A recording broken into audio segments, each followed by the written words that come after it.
So the Democrats are choosing resistance over safety after another deadly weekend of gun violence in Chicago. At least 8 people shot and killed. 58 others were injured. Despite the carnage, Democratic leaders in Illinois say they do not want President Trump to send in the troops for a D.C.-style takeover. However, the president says he's ready to go in. Chicago is a hellhole right now. Mind up on Chicago, though? Well, we're going in. I didn't say when. We're going in. I would love to have Governor Pritzker call me. I'd gain respect for him and say, we do have a problem, and we'd love you to send in the troops. But Chicago's leaders, they are defiant. I'm aware that the president of the United States likes to go on television and beg me to call and ask him for troops. I find this extraordinarily strange, as Chicago does not want troops on our streets. I refuse to play a reality game show with Donald Trump again. Want to get it off your chest? You're in the right place. They accuse this show of being run by boobs. Well, let me tell you about us boobs. We're real and we're spectacular. Want politics and fun sprinkled with a lot of laughs?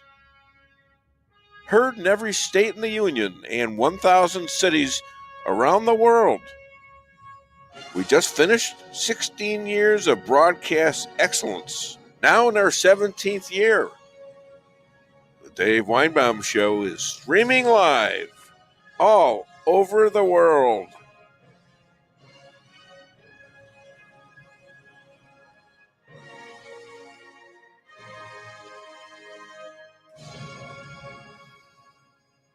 Who said this in April? Assassination culture is spreading on the left. The left is being whipped into a violent frenzy. Any setback, whether losing an election or losing a court case, justifies a maximally violent response, end quote. 31-year-old Charlie Kirk said that. Murdered in cold blood 2 days ago in what was once called the safest place in America, Utah. Just days ago. Irina Zaratutska, 23, beautiful Ukrainian woman, was stabbed by a criminal, led out to pray by a judge 14 different times. His own mom called out this uncontrolled criminal. He is black, Irina white. There were black women on that train, but he chose the pretty 23-year-old white girl and slashed her throat from the seat he was sitting in, minding her own business. Coincidence? Maybe. But the Dems are defending this as if this 14-time convicted criminal was justified for being turned out to hunt people he chose to kill. As members of Congress screamed, "No!" for a moment of silence for Charlie, his wife, Erica, and their 2 babies. One of the Dems shouted, "You all called for this to happen." The best response was this: Charlie's children will be raised with stories instead of memories, photographs instead of laughter, and silence where their father's voice should have echoed. Charlie Kirk's life should serve as a symbolic reminder that compassionate awareness elevates family, love, and country. That was from Melania Trump, First Lady. We do not want or need military occupation in our city. We do not want or need militarized immigration enforcement in our city. Even Trump's harshest critic, Joe Scarborough, urged Governor Pritzker to team up with Trump on deploying the National Guard to Chicago. I actually think that J.B. Pritzker should do something radical. I think he should pick up the phone, call the president, let's partner up. These are the most dangerous parts of my state. We would love to figure out how to have a partnership, because right now, hey, nothing to see here moving along. No problem here. Hey, Donald Trump, we don't need you. And, the mayor talking about we're going to protect people's dignity in our city. We'll protect their lives. Jesse, I was thinking about how many years we've worked together and how many Mondays or the day after a holiday we come back. And this is a story. And this one was a big one over the weekend, 58 injured and 7 killed. Okay, we're here.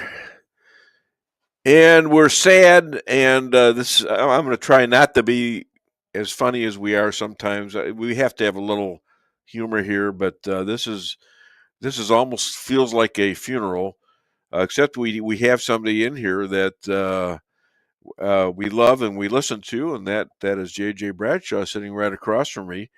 Let me announce my other guests. Rabbi Moshe will be calling from Israel. Even his wife, Yonit, said an amazingly good thing about Charlie. Mark McCloskey is coming out at 9:30. Chris Adamo called, and I didn't have an opening, but I was going to squeeze him in somehow. But then somebody had to cancel. He'll be on at 10. And Jeff Zink is on at 10:30. I want to thank JP and Maxwell and my wife Lisa, who is not here today. She might be here a little later, I'm sure. And we're gonna do the best we can to have a good show, but it's going to be informative. And if you want to call the show, 573-578-2700, because I know in this case you might want to, or you want to. Yeah, we're also taking comments on Facebook, X, YouTube, and also on Rumble.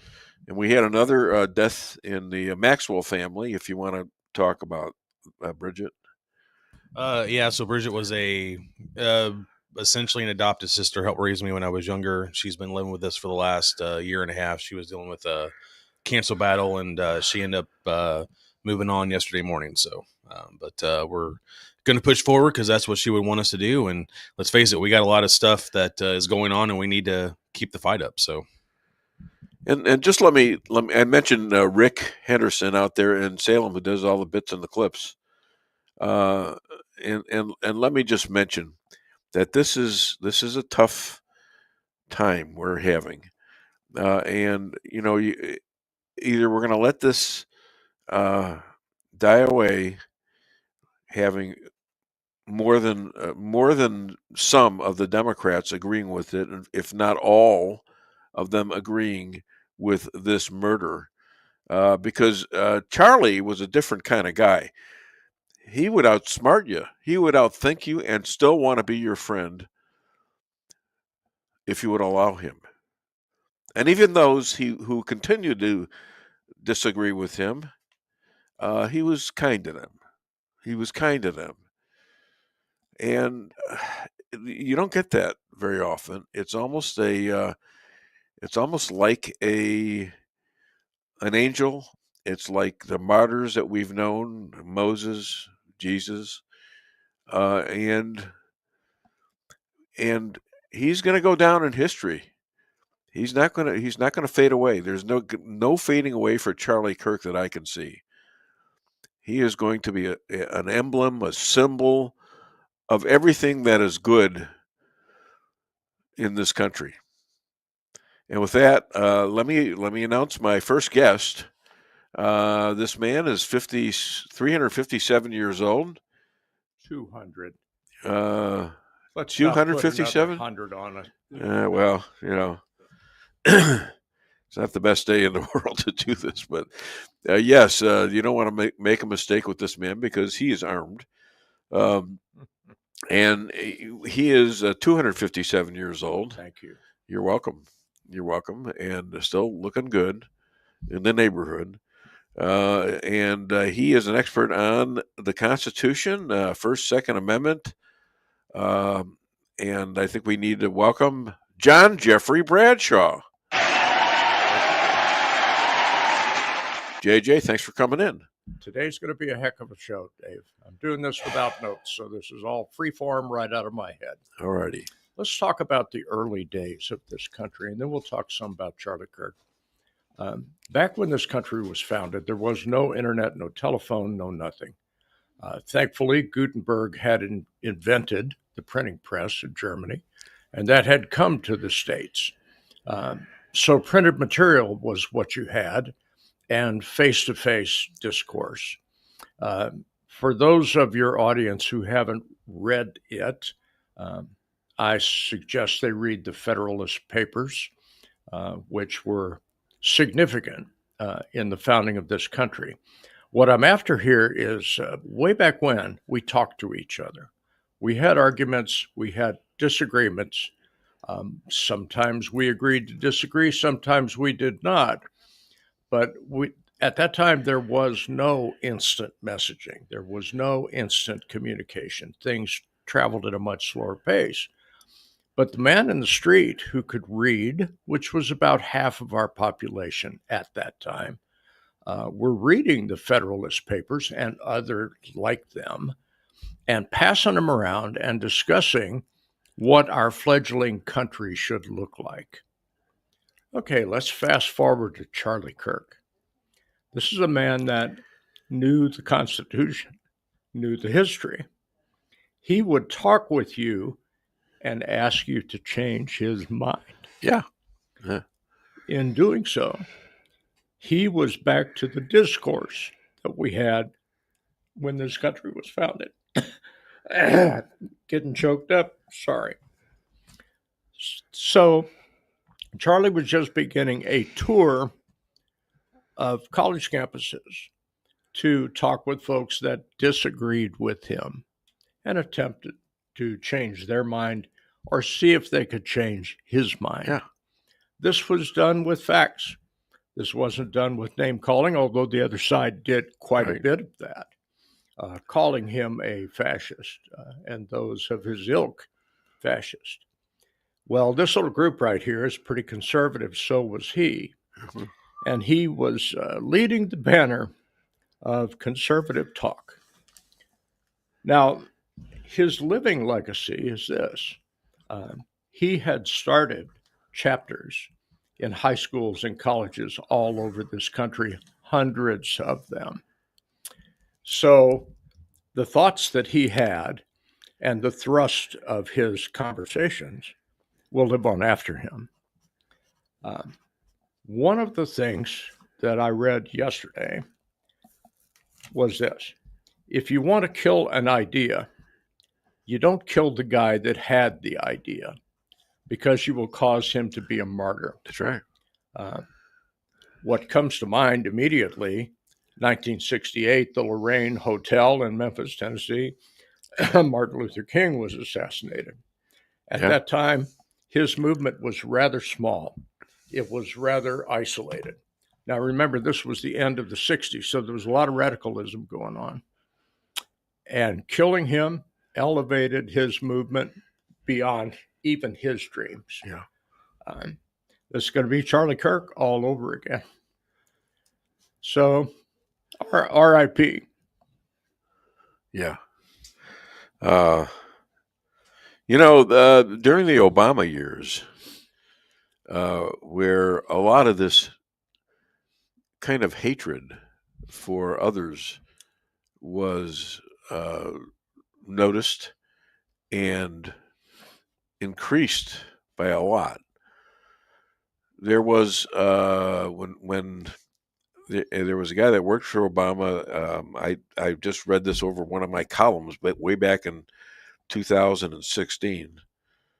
And one of the people there in that working for Obama was asked, well, what are you going to do with all the MAGA people, with all the Make America Great people?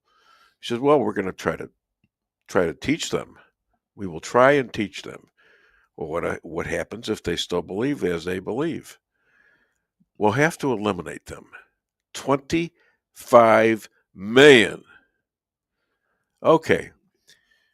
That could have happened within this or Biden's election, because they were still then the party in control of the Democrat side. Mm-hmm.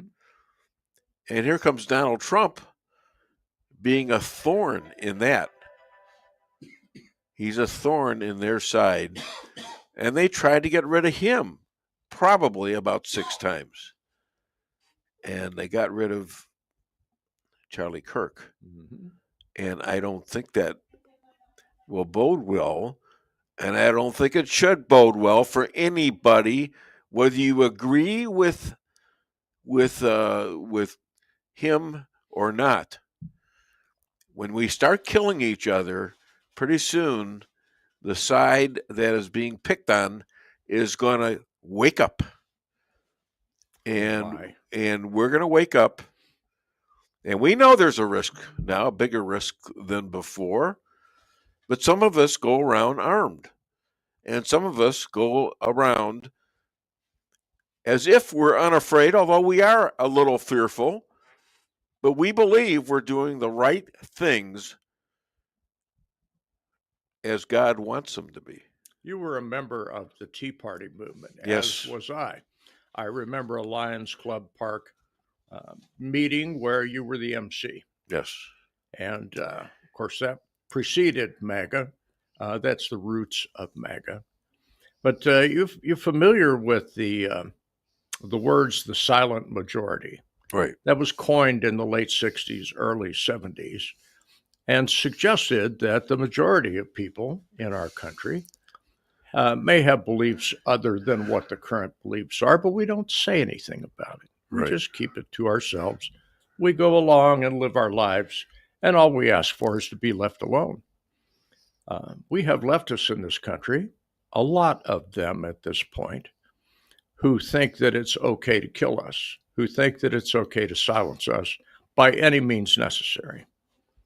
Okay, if you choose to do that, okay. Understand, though, that there's a bunch of us out here that will hurt you. You come and stick it in our face, we will hurt you. Will we kill you? Maybe. Maybe not. They call that revolution. They call that civil war. Do I think we're going to have one? No. I think this could be done in a more peaceful fashion. But I think the leftists who think violence is an okay way to silence your opponents are going to come to a bad end. We look at the things the leftists have been done to the innocent. It's possible that the folks on the right are going to do that to the leftists. It is possible. Right. Let's talk about the wound for a minute. I'm a shooter. I hang out with shooters. We all talk to each other. And the still of that video hadn't been out more than a couple of minutes. And we're talking to each other. And all of us said, that's a fatal wound. Yeah. You hit that carotid, there is nothing that can be done to save this man. And sure enough, they took him to the hospital. He passed. What he started, though, is going to become so big, the leftists will not be able to silence it. It will become so big that they will run in fear from it because of the hundreds and thousands of followers of what this man taught. Right. So I think God welcomed him. I think so too.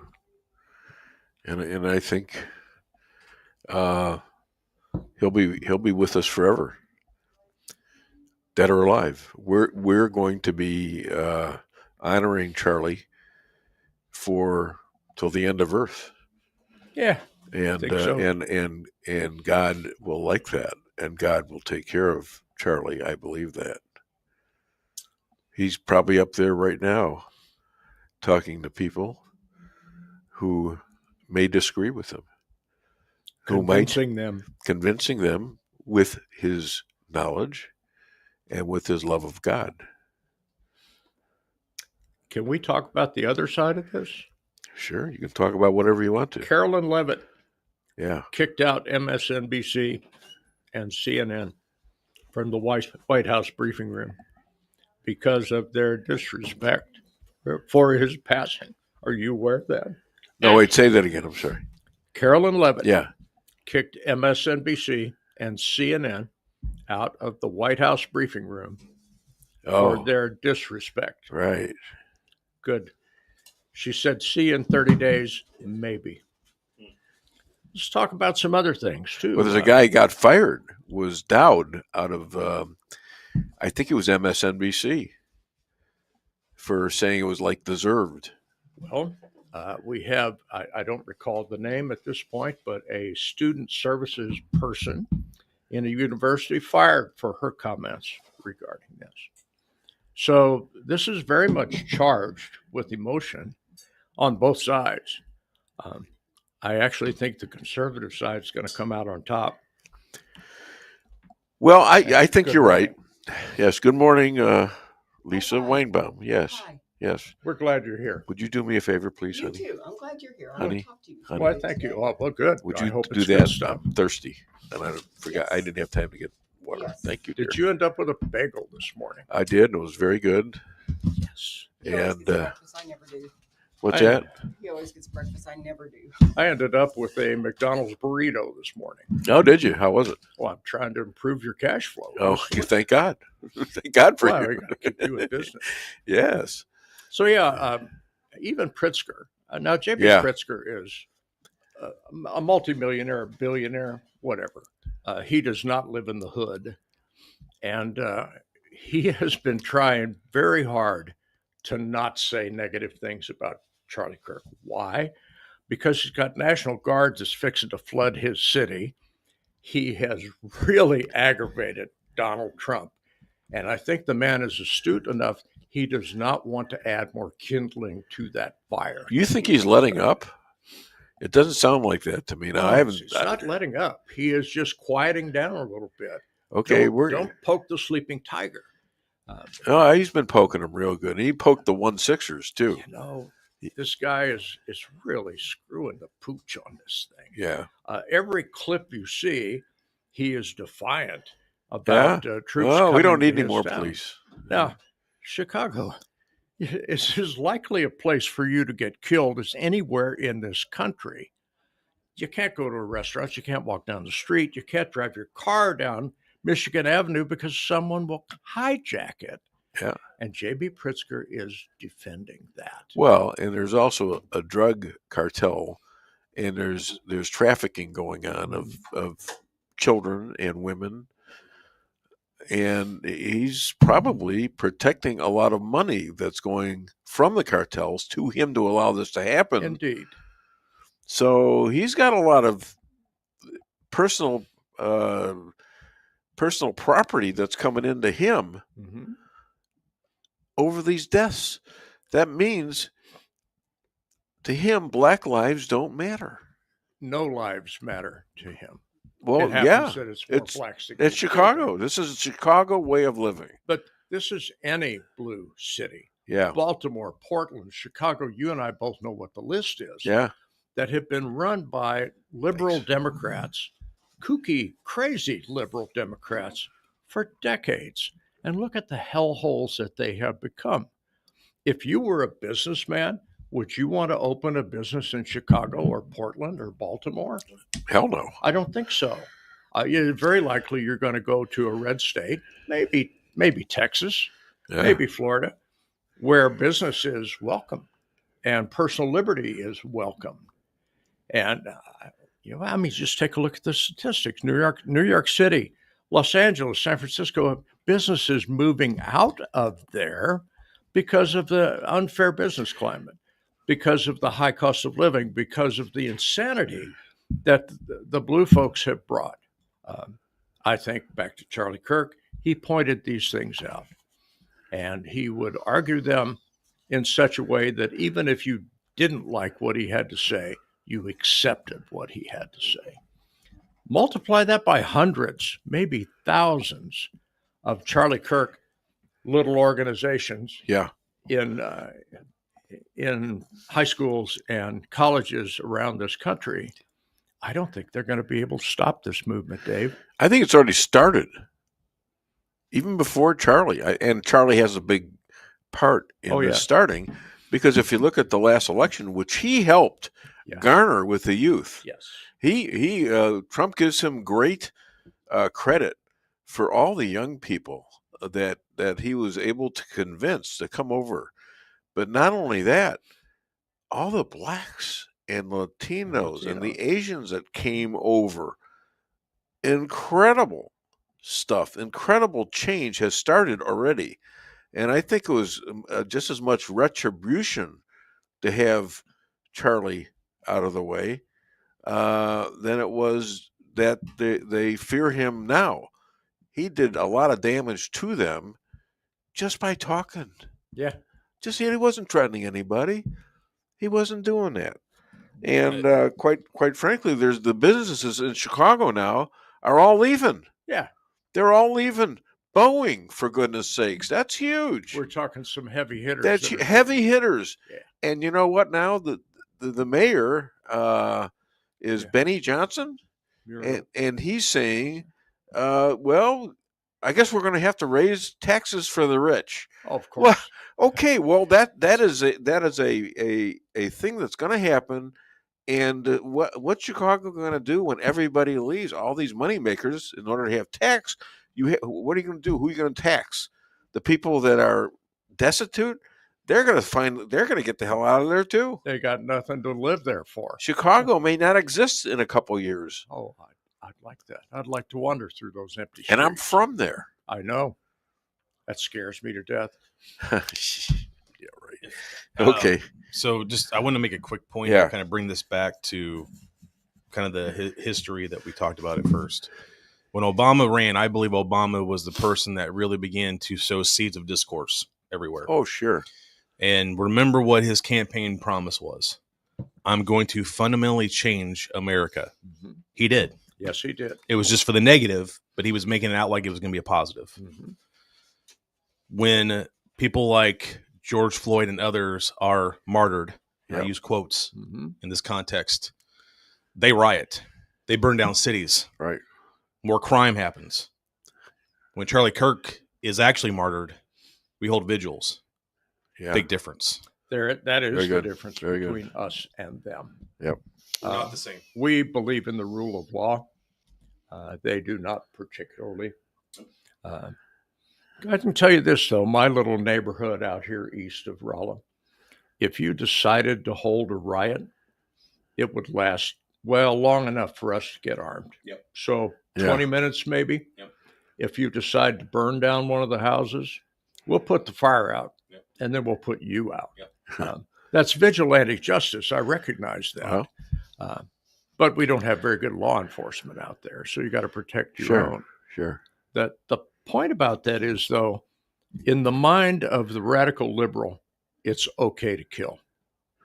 In the mind of the conservative, it's really not okay. We do believe in the rule of law, but when you have stretched the rule of law with lawfare well beyond its intended purpose, we go to the next step, whatever that step might be. Right.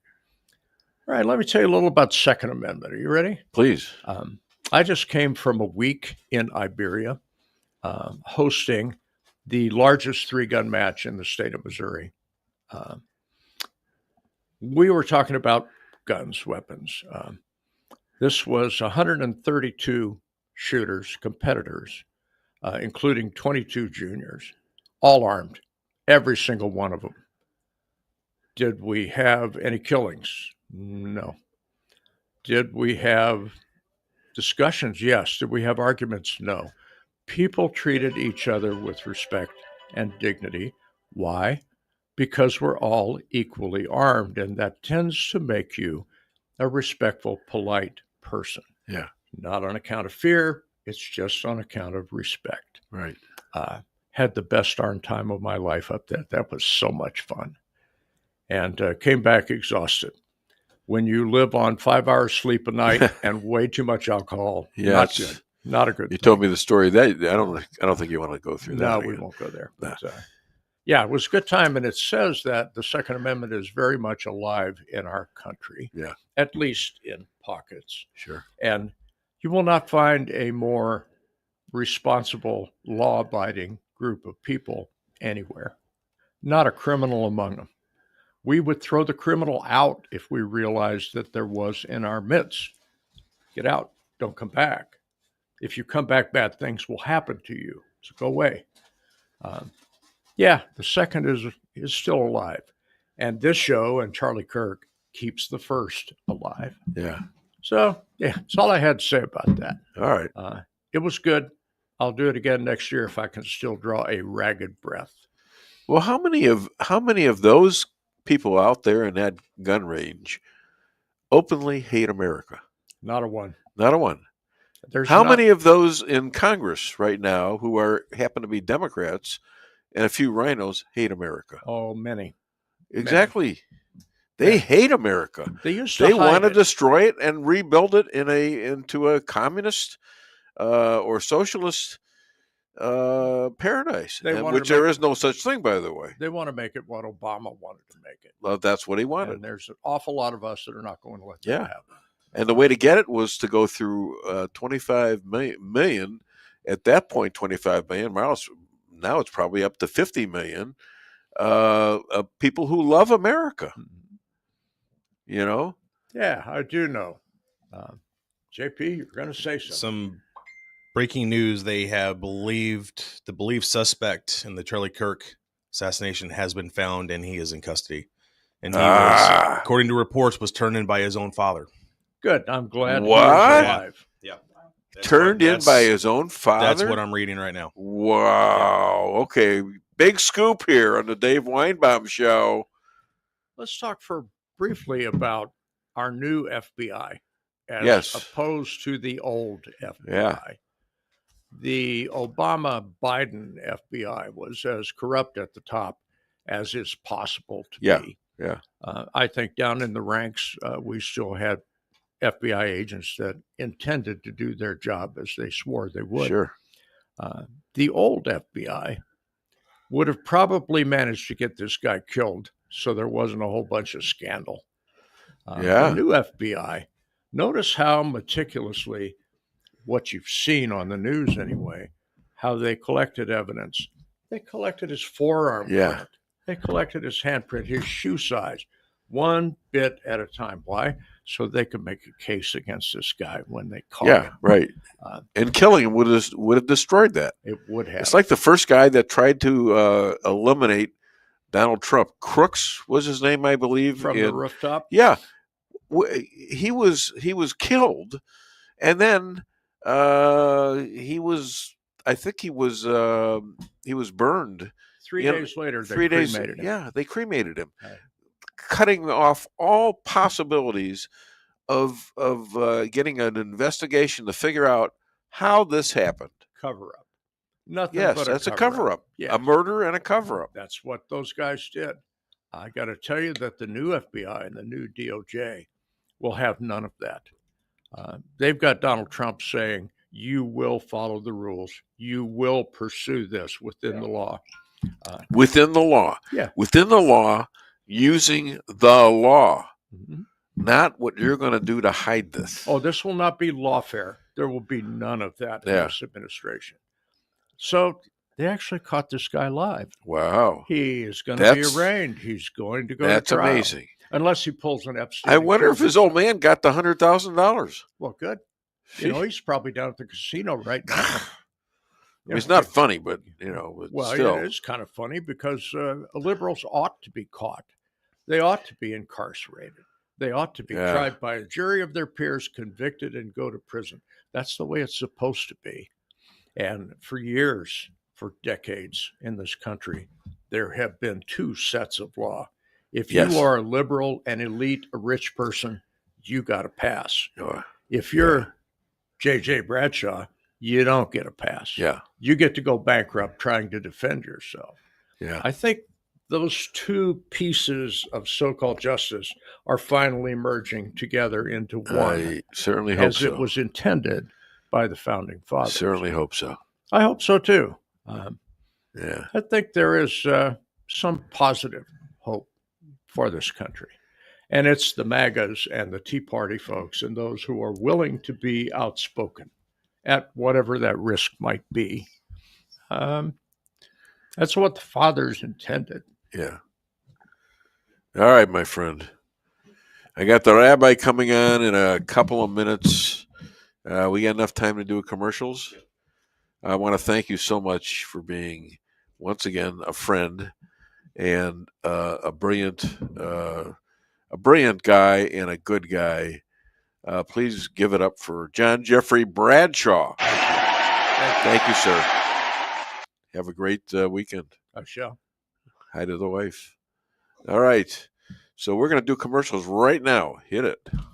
Your home is your castle. You don't need unwanted hassle. Don't let those creatures move in to stay. Let us protect your investments. That's what we're all about. Plank Termite and Pest Control will save the day. Plank is locally owned and family operated right here in Rolla, a Google preferred business. Our customer service and your satisfaction is our number one goal. So call Plank today at 368-3333. Plank Termite and Pest Control will save the day. Honey, what are you doing? What does it look like I'm doing? It looks like you're filling up a swimming pool. Yep, I'm filling up a swimming pool. In our living room? How else am I going to watch the game and stay cool? If your AC is on the fritz, call Hartley's Climate Control. Hartley's is the area's best in HVAC repairs, installs, and maintenance. Knowledgeable, honest, and dependable. Serving Rolla and the surrounding areas for commercial or residential needs. Hartley's Climate Control. Community born, community raised, community serving. Call Hartley's Climate Control today at 573-368-3163.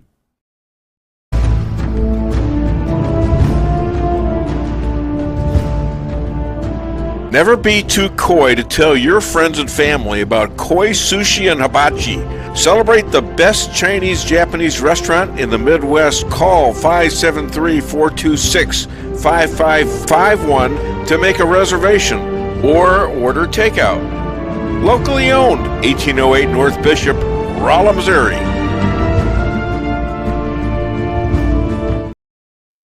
We can sum up McDonald's new crispy chicken sandwich in one word. Crispy, but also juicy and tender. Okay, it's crispy, juicy, tender, all one word. But then, also pickle. Oh, and potato bun, which is two words. Okay, we can't sum up our new crispy chicken sandwich in one word, so you'll just have to try it to understand it. Order ahead on the McDonald's app at participating McDonald's. Ba-da-ba-ba-ba. Merrill's Quarry and Asphalt, 40 years serving cities, counties, and everyday businesses with driveways for people who live and work in our little piece of heaven right smack dab in the middle of America. Call 573-578-9101 for your free estimate of rocking, rolling, paving, driveways, sealing, and striping too. That's 573-578-9101 for your free estimate. At your locally owned Price Chopper, our standards are high because we know yours are. See for yourself what an incredible fresh selection of grocery items we have in store. Talk to our expert meat associates about what you're looking for. They're happy to meet any special requests like custom cuts, or see our expert produce associates on how to pick out the best fruits and vegetables. Quality in the deli means fresh, full flavor, and always delicious. If you're craving fresh baked goodness, we have that too. You can expect the best selection and the best value while interacting with our friendly and knowledgeable employees. You can find what you're looking for fast and easily at the best prices at Price Chopper. Fresh savings every day.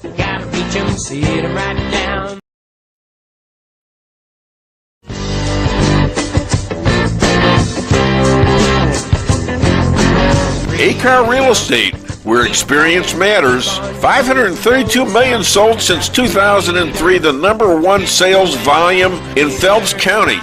As a client for decades, I can say they are the best in mid-Missouri. Call 573-368-7355. That's 573-368-7355 for the best real estate experience you'll ever have. Gotta reach 'em, see it right now.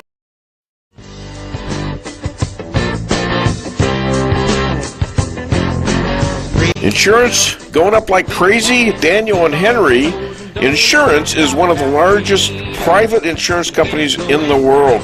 Richard Boyette, 314-444-5011. He's my guy at Daniel and Henry for 10 years. Business or personal, call Richard at 314-444-5011. He's the best. At Town & Country Bank, we've got all the perks of a national bank, like online banking, quick loan approval, and you can deposit your check from your phone. But that's not why our customers love us. They love us because we still offer hometown customer service. Stop by one of our 2 Rolla locations and let our friendly team remind you how special hometown banking can be. We're locally owned and will take the time to understand your needs. Smart, friendly solutions. Town & Country Bank. Member FDIC, Equal Housing Lender. Okay, we're back on the air. We're having a total letdown in decorum here because we're all having conversations, and look who's waiting to see me and you and everybody in the world. He is a wartime rabbi. Your dollars go to benefit IDF widows and their children for housing, traveling, and togetherness. Please welcome, and he's also a an author, and the book is named "Secrets of the Hebrew Bible." It's being held up right now. Of course, you can't hardly see it, but it's going to be on the show sticker there. After this, please welcome all the way from Israel, Rabbi Moshe Rothschild.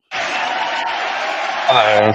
And we have a fellow guest here who wants to hear you. He listens to you every week, just about. And usually you follow him, and that's JJ Bradshaw. Say hello, gentlemen. Well, good morning. Hello, JJ. Yeah. Good morning. Glad to be here So, with you. after almost let me start with Charlie Kirk because that's the biggest thing that's going on. And I don't know if you had any context or not, but your wife put up a notice as how he fervently celebrated the Jewish Sabbath. That's right. Your wife, and that was really touching. He actually has a book coming out in December all about the Jewish Sabbath and about how he as a Christian incorporated into his life. Yeah. Well, that's something because he is a Christian, and I always wondered how he held the Jews, and was he for them, against them, just feeling that you should go to Christ? There's some animosity that could happen with that kind of talk for Jews. What's wrong with us? That kind of thing. Right. Well, he was clearly very, very pro-Israel. Yeah.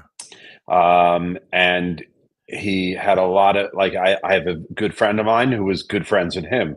He's been posting different exchanges that he had with Charlie on WhatsApp and this and that. So he was very connected to the Jewish community and to Israel, and he was a great friend of Israel. And it's not only a great loss for America, but people here are really feeling it. There's a lot of pain. So he was somewhat popular, and he is very close to the Trump family, and they believe that he helped them overcome the election in 2024 and 2015 against the Democrats. That he was the one that got the youth turned around, and maybe even some racial distinctions like blacks and Asians and Mexicans.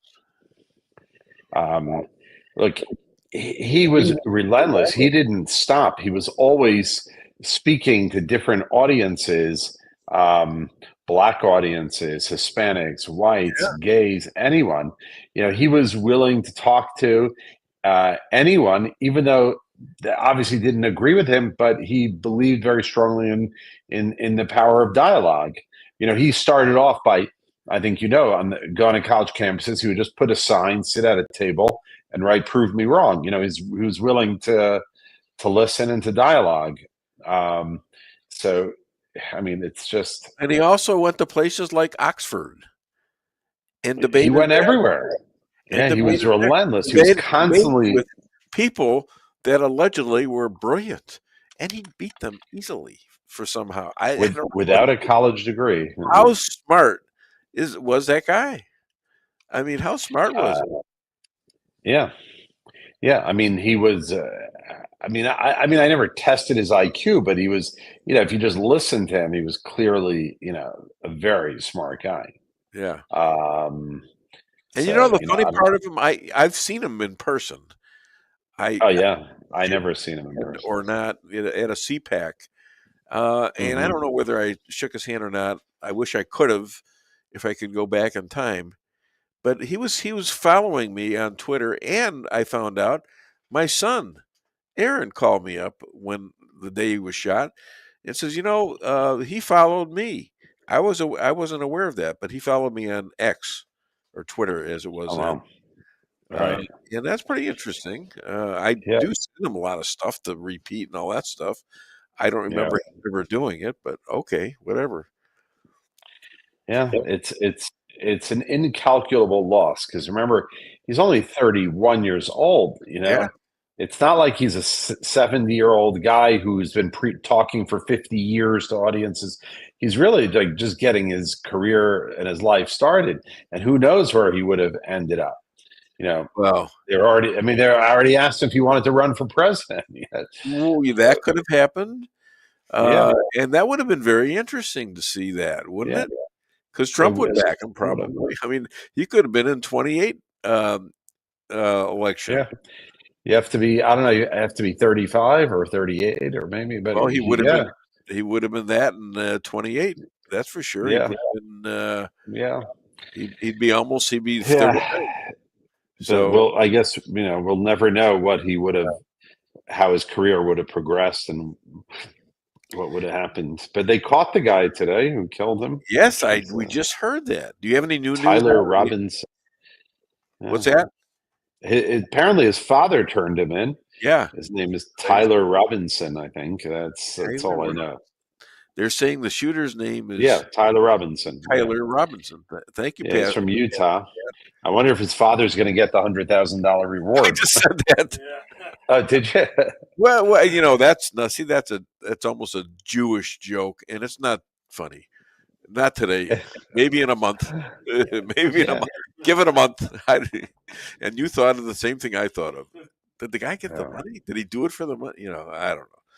So, anyways, I'm just happy they got the guy, and he's alive. That's good because the guy on the top of the thing in Pennsylvania, they killed him, and then they burned him up. And there's no way to get evidence out of that, is there? Right. There's no way to question him. Why would you do that? Why would you immediately, instead of arresting the guy, why did you? Because he was, maybe he was shooting at them. I don't know. Maybe there was a good cause to kill him, but there was no cause to get him burned up that quickly and destroy all the evidence, unless it was intentional for that. Mm-hmm. So I don't know. So let's talk about Israel a little bit. After almost 3 years, Israel bombing Doha, and Israel claims that 6 were killed, but somebody is out there, Qatari or some place like that, and these are supposedly Hamas leaders that were killed. and they're saying this is not true. It didn't happen. Bibi insists that it did happen. What are your thoughts on this? Well, first of all, we didn't. This is a mistake a lot of people are making. We didn't attack Qatar. We didn't attack Doha. We attacked the Hamas leadership. Right. The same way that when the United States took out Osama bin Laden, we don't say they attacked Pakistan. They attacked Osama bin Laden. So it's not just a semantic difference. Israel's not a warmonger. We didn't attack Qatar. They're not our enemy. Right. But the fact that they're harboring terrorists, we go after the terrorists wherever they're going to be. So, when you hear world leaders from France and condemning our attack we're not attacking a sovereign nation.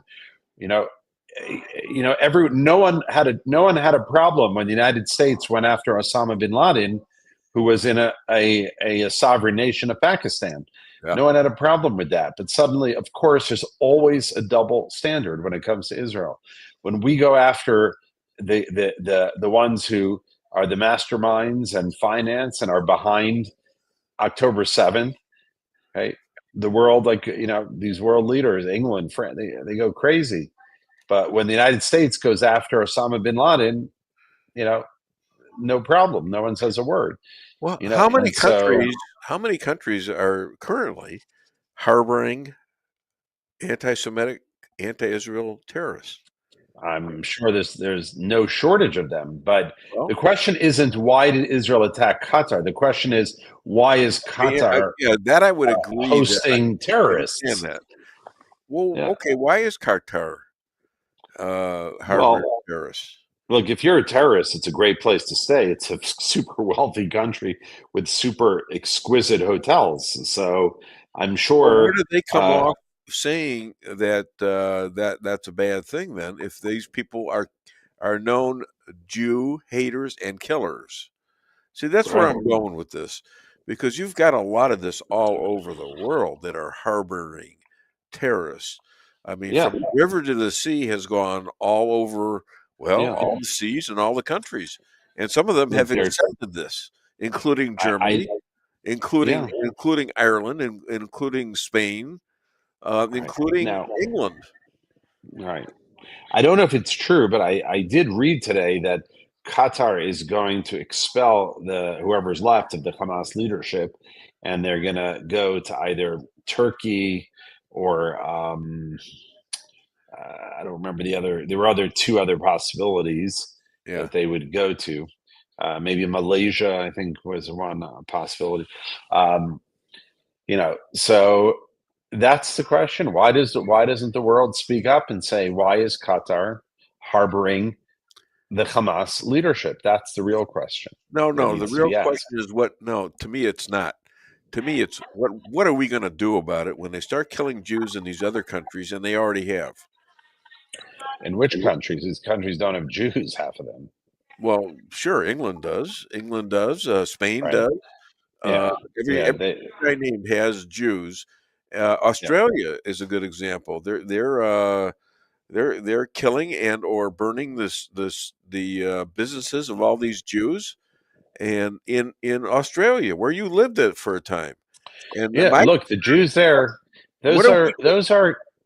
Those are free countries. So if the Jews want to leave, they can leave. If they stay, they're staying at their own peril. If I personally would not rely upon those governments, I would get my family out of there if I were them. I'm scared of this. Right now, I'm in America. I mean, I don't feel comfortable all the time. All right. Yeah. I understand that. JJ, who's always carrying a gun, and now I take a gun with me too, and probably you do too. Yeah, I do. And I understand that. But, in free countries, it's not like Iran. The Jews who are in Iran can't leave. They're stuck there. They have no choice. They are not free to leave. They can't get a plane ticket and leave. The regime doesn't allow it. But Jews in Australia, the moment they really feel that their lives are in jeopardy, they can pick up their family and go. Now, granted, it's not easy.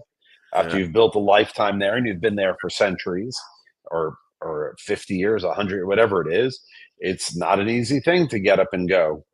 But there's two things we can say about Jewish history. that are 100% true. Number one is that no country that we were in has lasted forever. We've been thrown out, or we've had to leave every country we've been in the last 2,000 years. The second truism is that we're always too late to get out. And those are two things that are true of Jewish history. And is this going to be another example? Are we coming to the end of certain countries being hospitable to Jews? And are the Jews there too slow to get out? When you have a chance, go. You can't always time it to the last day. That's what happened in Germany. Jews kept saying it's going to blow over. A lot of them left early. A lot of them left early. Look, my family, thank God, left. My family left, and made it to Cuba and then to the United States. But, not everybody's family did. Most people didn't. 2/3 of European Jewry was wiped out because by the time they said, okay, we should leave, there was no opportunity to leave. Right. And, so... it's you even look at cities in the United States where they're about to elect a mayor, Mamdani, in New York City. And he wants to socialize. He wants to socialize everything from grocery stores to all sorts of businesses. And there's the second most biggest area where Jews is New York. Is that correct? At New York? In the United States, it's correct. Yeah. The truth is, it's not just the socialism that people are afraid of. It's his views about Jews and Israel and foreigners. He's a very dangerous guy because he talks smooth. He's a handsome guy. And so it's going to be very, very challenging. I think if he gets elected, there's going to be problems, but it's going to be the stink of socialism to some, like us, and for those who think this works, it's going to be a big victory because what do the Democrats have? They got AOC, also a competent speaker, but knowing practically nothing about the world, and Mamdani. They're going to be running for president and vice president, I think. Lord have mercy. Who else do they have? Gavin Newsom. Oh, God. I don't think he makes it. Even though I wish I had hair like that. Damn it. He's from the biggest state in the union. So I don't know. We'll see. You've got Germany and France, speaking of that, they still back the two-state solution in Israel, supporting the UN resolution. And Bibi rules out a Palestinian state. But like I said, the UN has a resolution. They're going to vote on this. What happens then? Yep. We call it the two-state delusion. Right. It is. I mean, wait a minute. You have such a big country, you could fit anybody in, right? How big is your country? It's about the size of New Jersey. Yeah. And it's obscene, this idea that we're gonna indigenous state. Which is the only indigenous state in the world in history? There's only one Jewish state, and that is the land of Israel. That's it. Who said that this should be a Jewish state? The Lord Almighty. Yeah. So what kind of precedent do you guys stand on to say they're bigger than God and God will do what we want to do? Yeah, completely. It's not biblical at all, this idea that we're going to split the land, and it's too small to even split. I mean, it's such an absurdity to think that these nations like Spain, who's behind the Spanish Inquisition, throwing Jews out, the Crusades, they did nothing during the Holocaust and so on. They're going to dictate what we should do in our homeland, where they can go. And they have no rights. If they want to give the Palestinians a homeland, give them half of Spain if they want. Give them France. Paris. They don't need to, divide Paris. London. Send them to the UK. Send them to London. Scotland. Yeah. Scotland, they're to in Ireland. Scotland now, too. Scotland Yeah. don't like Jews either. You know that. Ireland, Yeah. they don't like Jews. Ireland, yeah. And they have a big population of immigrants, mostly Muslim. Although someone who's running now for president who's very popular, Conor McGregor, is very pro-Israel. And he said that if he wins, anyone who says anything bad against Israel will be deported. That's what he said this week. As long as he doesn't deport Israel. He's Irish, and that's, and I was talking to a friend of mine in Ireland. He said, you know what? He says, they don't realize how many supporters of Israel. Just the guys who are so vocal are the ones who are anti-Israel. But there are a lot of Irish in support of Israel. So, okay, do we have any Rabbi Rants or scoops? What's going on? Fresh out. What's going on? Syria. How are we getting along with Syria? The ISIS run. Syria, it's been quiet. Lebanon this week has been the Lebanese actually took on the Hezbollah. The Lebanese government, they disarmed them in southern Lebanon. That's a productive step forward. Wow. But, okay, Gaza. Any news on Gaza? Any news on the hostages being released? No, and I don't think that's in the cards. To be honest, I don't think there's any more negotiating. So if there's there's no negotiating, Israel is going to take over Gaza, and you're saying the Palestinians will either be moved out of there, and some country is going to take them. Yeah, look, we're not in there as a permanent occupying force. Israel doesn't want to be in that role. We're just there now as a military occupying force. And when the war comes to an end, our military will leave, and whatever's going to happen will happen. Israel is not interested in that, but we are interested in smashing Hamas. Okay, but if you leave it unattended at any time, it's going to turn back to what it was. It's not going to be unattended. Israel's not going to pull out without some sort of governing body, which hopefully will be, some sort of conglomerate of the UAE, maybe Egypt, I don't know, but certainly not Hamas and not the Palestinian Authority. Israel's made that very clear. Okay. So right now we're attacking Gaza City, which is the last stronghold. We now control about 40% of the city. And, there's how many Hamas are left in Gaza?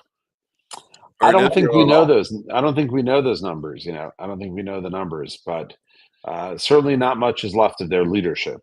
Well, we've dismantled the leadership. That's for sure. So, and what is the attitude of the average Gazan person towards Israel? Well, they can't speak freely. They're too afraid of Hamas. So, but I still don't think they are supportive of Israel. They may not love Hamas, but they certainly don't love us either. Yeah, that's for sure. All right. Other than the Dave Weinbaum Show, where can people find and contribute and get your book, Secrets of the Hebrew Bible? Yeah, there it is on your screen, secretsofthehebrewbible.org. Or you can go to our website, IsraelAlliance.org, or Facebook.com/Israel Alliance. I was hoping you would have sent one of those in retrospect to Charlie Kirk. I think he would have read that. I thought of it. Yeah, well, I didn't think of it either. So a lot of people didn't think of it, and he didn't think to ask. So I don't know if he ever listened to the show here. So all I've got to do, I'm not going to try to be funny today, but I've got 50 miles to go and 25 miles of gas. But with faith in Hashem, I will get there. I will. Amen. Amen. There you go. Prayer for the rabbi. All right, guys. Yours if you want it. All right. Shabbat shalom, my friend. Shabbat shalom. Thank you for having me. Your comments about Charlie, because I want to know especially how the Jewish community took this. Yeah. All right. Thank you. You got it. All right, guys. Happy Rosh Hashanah. And happy Rosh Hashanah. There he goes. Okay. We're back. Whew. Pastor Pat has some comments. Yes. Okay. Let's do comments. let's see. Oh, the shooter was only 22 years old. Oh, what a brilliant guy that is. What a brilliant move that was. You know, it's funny. He kind of looked old in those pictures. And I was even wondering if there might be a mask on this guy. And it's going to be very interesting to see where he learned to shoot that way. I wonder if his father was a big shooter. You know, that's going to be very interesting. Could the father have been conservative, and the son have been like a kid rebelling or something? I don't know. But it's a hell of a revolution. Rico Camino, a good friend of Rick Henderson. Good morning. Good morning, Rico. Looking good, sounding good. Go, team. Patricia Oden Maxwell, I am very sorry about your loss of Bridget. Shannon Reed, good morning. Looking forward to today's show. Well, thank you, Shannon Reed. Appreciate you. And we got more even. Patricia Oden Maxwell. And President Trump is going to push the death penalty. They are getting ready to announce all of this on Fox in about 10 minutes. Okay, thank you. Keep us posted. And that was a little while ago, so the chances are the press conference could be underway. I'm not. Okay, well, keep us posted, guys, on what's going on. And what is that it? That was the last one we covered. Okay, all right. So right now, I think we'll take. Well, let's do a clip or let's do a couple of the clips. Do the next two.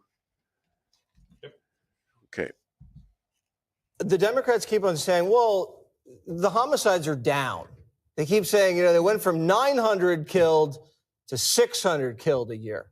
That's like when your girlfriend says, well, the last guy I was with, I cheated on him 9 times. I've only cheated on you 6 times. Well, it's better. It doesn't make you feel better. It's still a lot of dead bodies.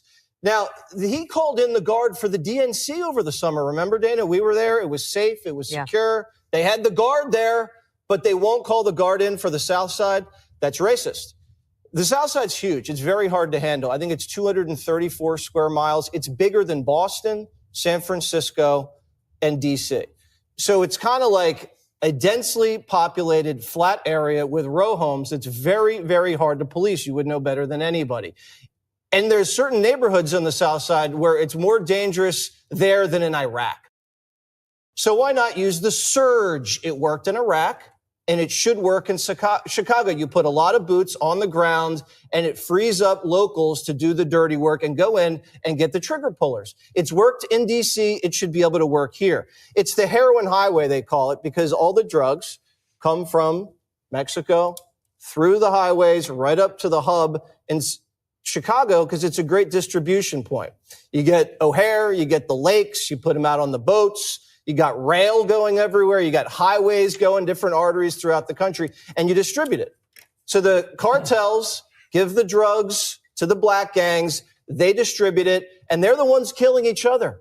It's black victims. 90% of the victims of these homicides are black. So people are asking questions. Are Chicago politicians getting payoffs by cartels to look the other way on the South Side? Okay, we're back, and we got a phone call from a gentleman named, Adolf. Hi, Adolf. How you doing? Oh, I'm doing pretty good. Good. Waiting for a week from Monday, because then I got my back surgery, so I can walk again decently. Well, good. You looked pretty good the other day. So yeah, we're doing okay. Yeah. Joanne's doing okay. Good news. They caught the gentleman that they believe is responsible for this. We're just going over on that. We got a flash from Pastor Pat, and who else did we get? Somebody mentioned it. Who mentioned it at first? Mom. Yeah. Okay. Yeah. All right. Yeah. Great work. According to the local news or the Fox News, and the person's in charge, one of the family members of the individual turned him in. The father, allegedly. And both me and the rabbi, separately, without him being able to hear me, I said, was that for the 100,000? And the rabbi said the same thing. He hadn't heard it. So a couple of Jewish guys, terrible. Well, the interesting thing is nobody is saying we need to get rid of guns from this one. There will be. They have. No, I've seen stuff about it posted on walls, and I think Elizabeth Warren, Pocahontas, said that. She said, well, it's a gun problem. AOC said it's a gun problem. So there has been out there people who are saying that BS. So what else do you think of? Well, the interesting thing is, if you go to the other one, the Charlotte train murder, there was two people sitting next to on the other side of the car, and they never moved a muscle. Yeah. And nobody is saying we need to take knives away.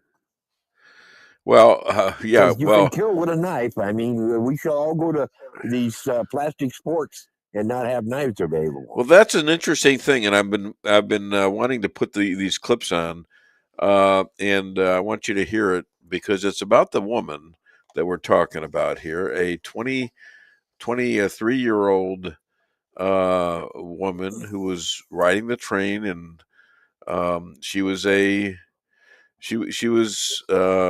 from Ukraine, and she was a refugee from there. And she was the one that was a beautiful gal, white gal. And we say that for a reason because, the funny thing about it, not really funny, but there were black women in there too. There were black women all over that train.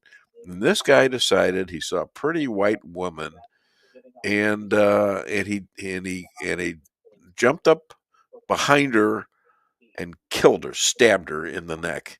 I don't know how many times, but incredible. Please do clip 10 and 11.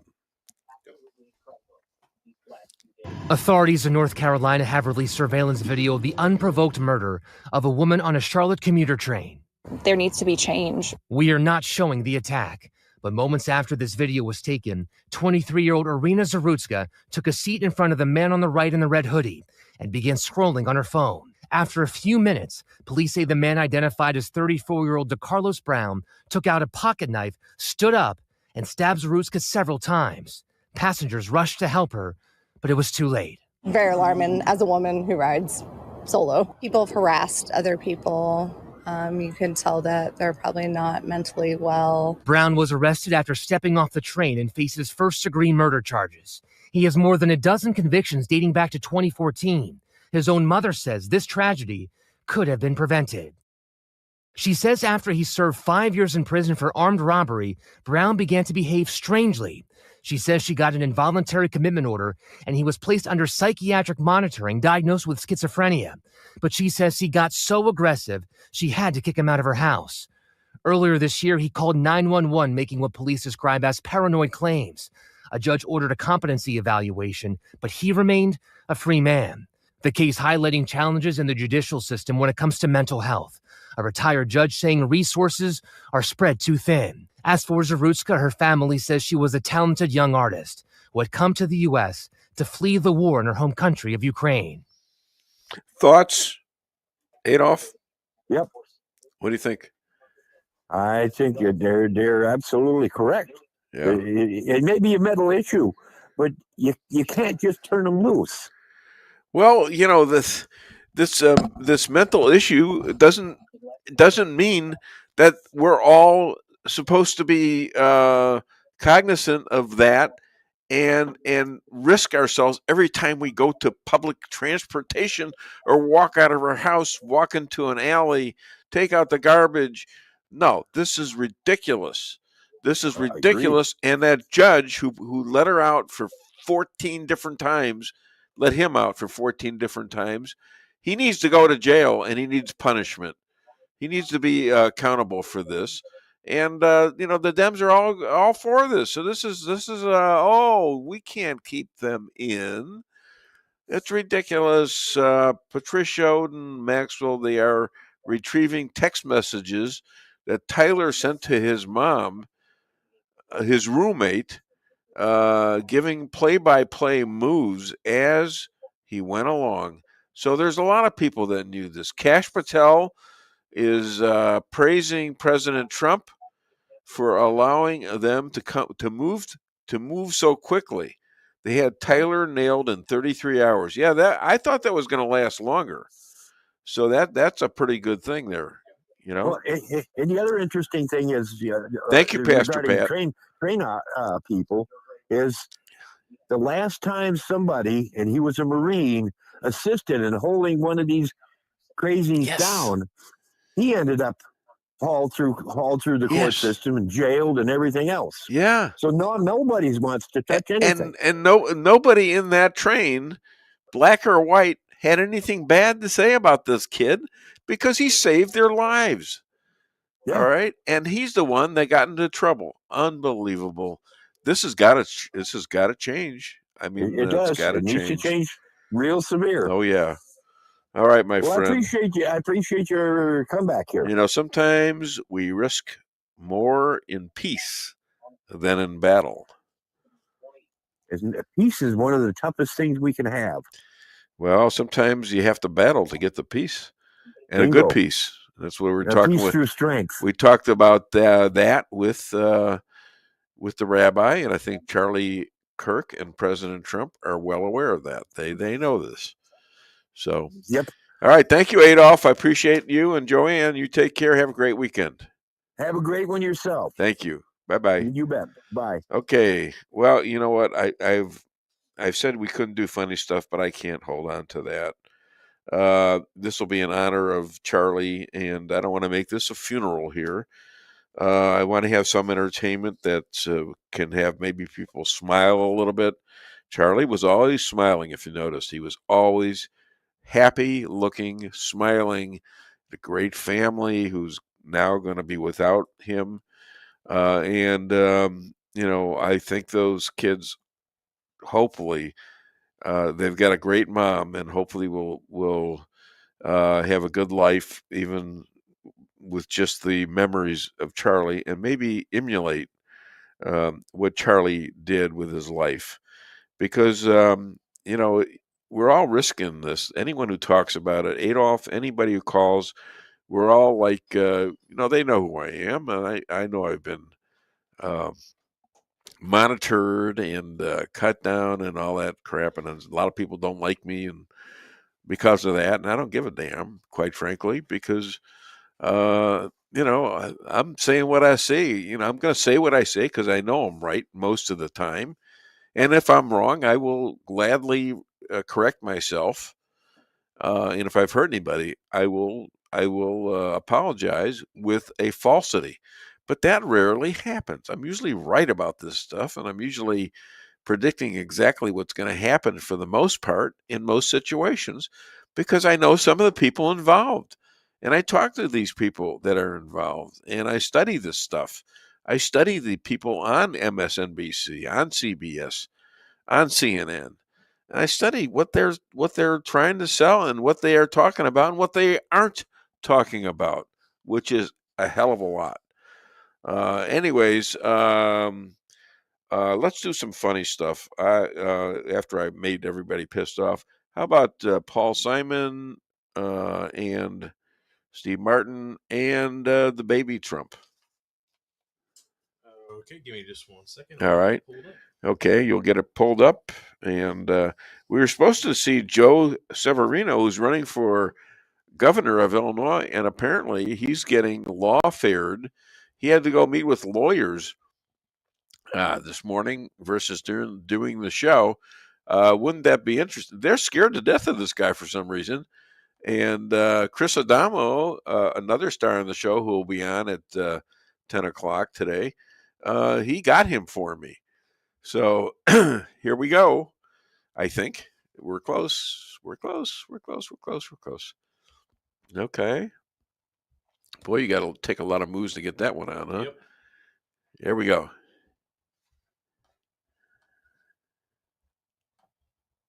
Paul called me. It was in the evening, and he said, "Steve, I'm so excited. I've just finished a new song, and I just have to tell somebody." And I said, "Oh, great. What's the title?" And he said, 47 Ways to Leave Your Lover. And I said, "Paul, what if it were 50? You know, 50 ways to leave your lover."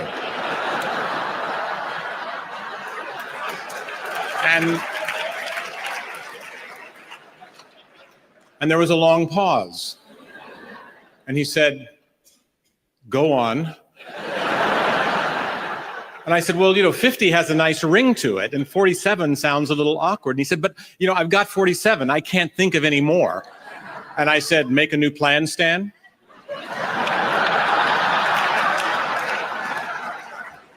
And he said, 48. He said, "Don't need to be coy, Roy. Drop off the key, Lee." He said, "Okay, 50, great. Hey, thanks. And I'm sorry if I interrupted anything." I said, "Don't worry, I was just here cooking a chicken." And he said, "Oh, really? How are you preparing it?" And I said, "Parsley, sage, rosemary, and thyme." And now look it up.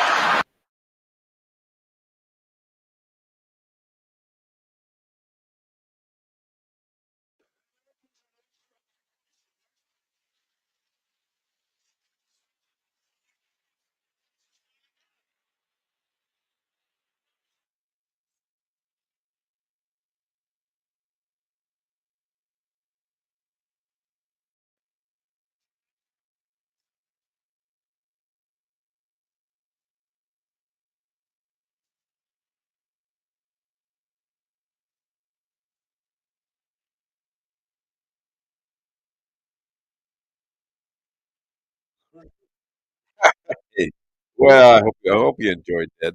You got to have a laugh or two. I can't go through life feeling miserable all the time. Although my wife might contest that sometimes.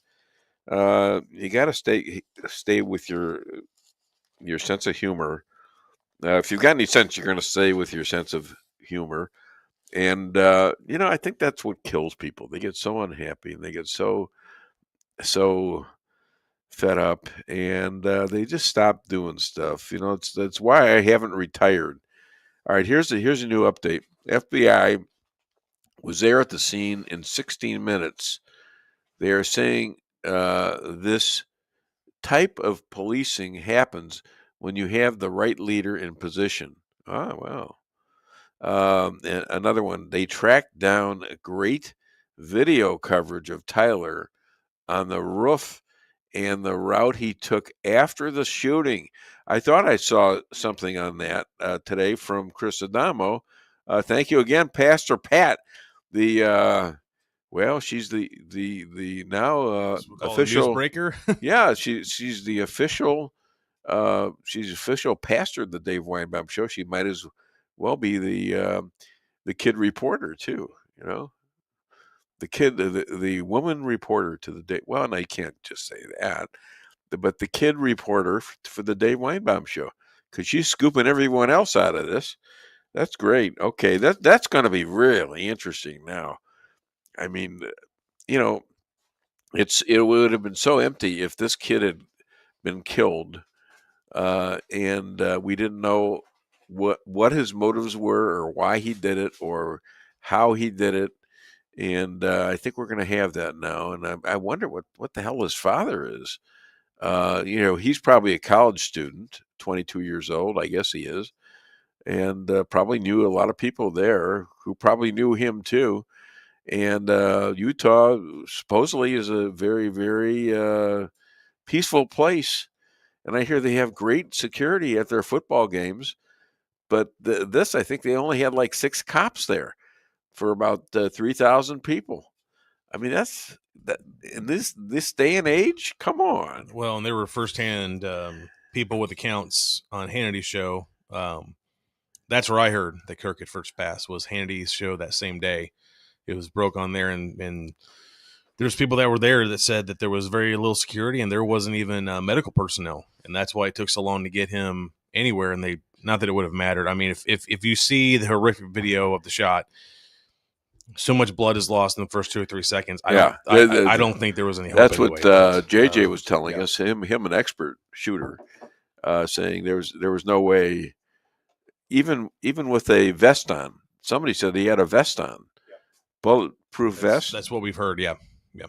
And this thing allegedly was JJ was saying he's probably aimed for the middle of his head, and got off a little bit and hit him in the artery that would blow it out pretty quickly. He probably was dead within 20 minutes of that happening. They say if you bleed out there, it's a minute or two. Minute or two? Yeah, that's it. Yeah. Well, I don't know. So, even Charlie says that if you stop talking, civil wars take its place. And I wonder if there's, it is interesting. Are there still enough people who hate so much and do that much damage? Can they be held to account? Can they be trusted in this country? They already have pegged us as deplorable irredeemables, and that was not us calling them that. They called us that. Remember that? Deplorable, irredeemable. Irredeemable means that we're not worthy of life. And it seems like they're acting this out. And let's see if we can convince them not to, and if not, if they keep doing this, there probably will be a civil war. And sad, it's very sad, So we'll see. I don't know. I've been talking about this for like decades. That it's looking to me like there's no way out of this unless we fight each other and we eliminate each other, or maybe even split the country somehow and let them tax themselves. They're doing this a lot. A lot of the stuff that's going on in these big cities are because of federal taxpayers like us. Okay, like you and me, we're all paying taxes. And it seems to me like they're taking taxes to keep people out of these centers that will treat them, to keep people off the street. These are federal taxes that you and I are paying for. And they're paying for people getting no cash bail to get them out on the streets. And some of them just want to live on the streets. Well, I don't think they should be allowed to live on the streets, especially if they're close to businesses and things like that. Let them go. Used to be asylums. Let them live in the asylums. They shouldn't be out there just because they think they got the freedom to lay on somebody's sidewalk and take dope all day. It's an infringement on everyone else's right to live and enjoy life, or have a business, that has the ability to guarantee safety for its employees, for its owners, for its customers. This is all important stuff. All right, one more joke, and we'll get around. Let's do Reagan and Carlin, and we're going to talk to who we talk. Oh, we're talking to Mark McCloskey. He told me his wife wasn't going to be there, but we'll see.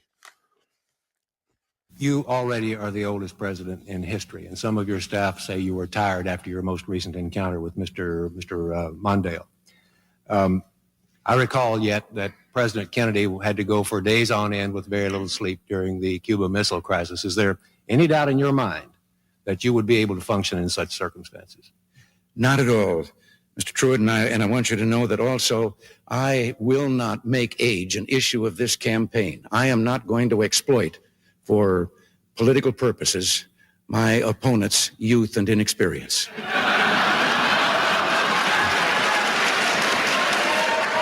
Did you ever try to tell somebody they have a little bit of dirt on their face? You can never get them to rub the right spot, can you? Say, you got a little bit of dirt right here. They always go, where, here? And you just want to slap the bastard. All right. Okay, does anybody get pissed off that I had a couple of funny things on here? Are you pissed off at that? No. Okay, good. Because we have our next guy who is funny as hell, by the way, and this gentleman stood up to a crazed mob of 350 lefties including Congresswoman Carrie Bush, along with his wife Patricia, and stopped them with 2 words: private property. Please welcome, all the way from St. Louis, Missouri, Mark McCloskey. And where is Patricia? She is at home today. She is not feeling 100%. She had a little surgery this week and is at home resting. Okay, well, wish her well. And obviously, we have a big news week. So let's talk about Charlie Kirk a little bit, because that's in the headlines. By the way, they captured the offender, 22-year-old kid, whose father turned him in, believe it or not. And seemingly, Charlie was a great man, Charlie Kirk, from all quarters of the political and religious spectrum. Your thoughts? We only met him once.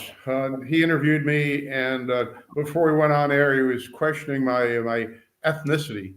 And he says, McCloskey, that's a Scottish name, right? I said, no, we're Irish. He says, are you sure? I said, I'm pretty gosh darn sure. He said, I'm pretty sure you're Scottish.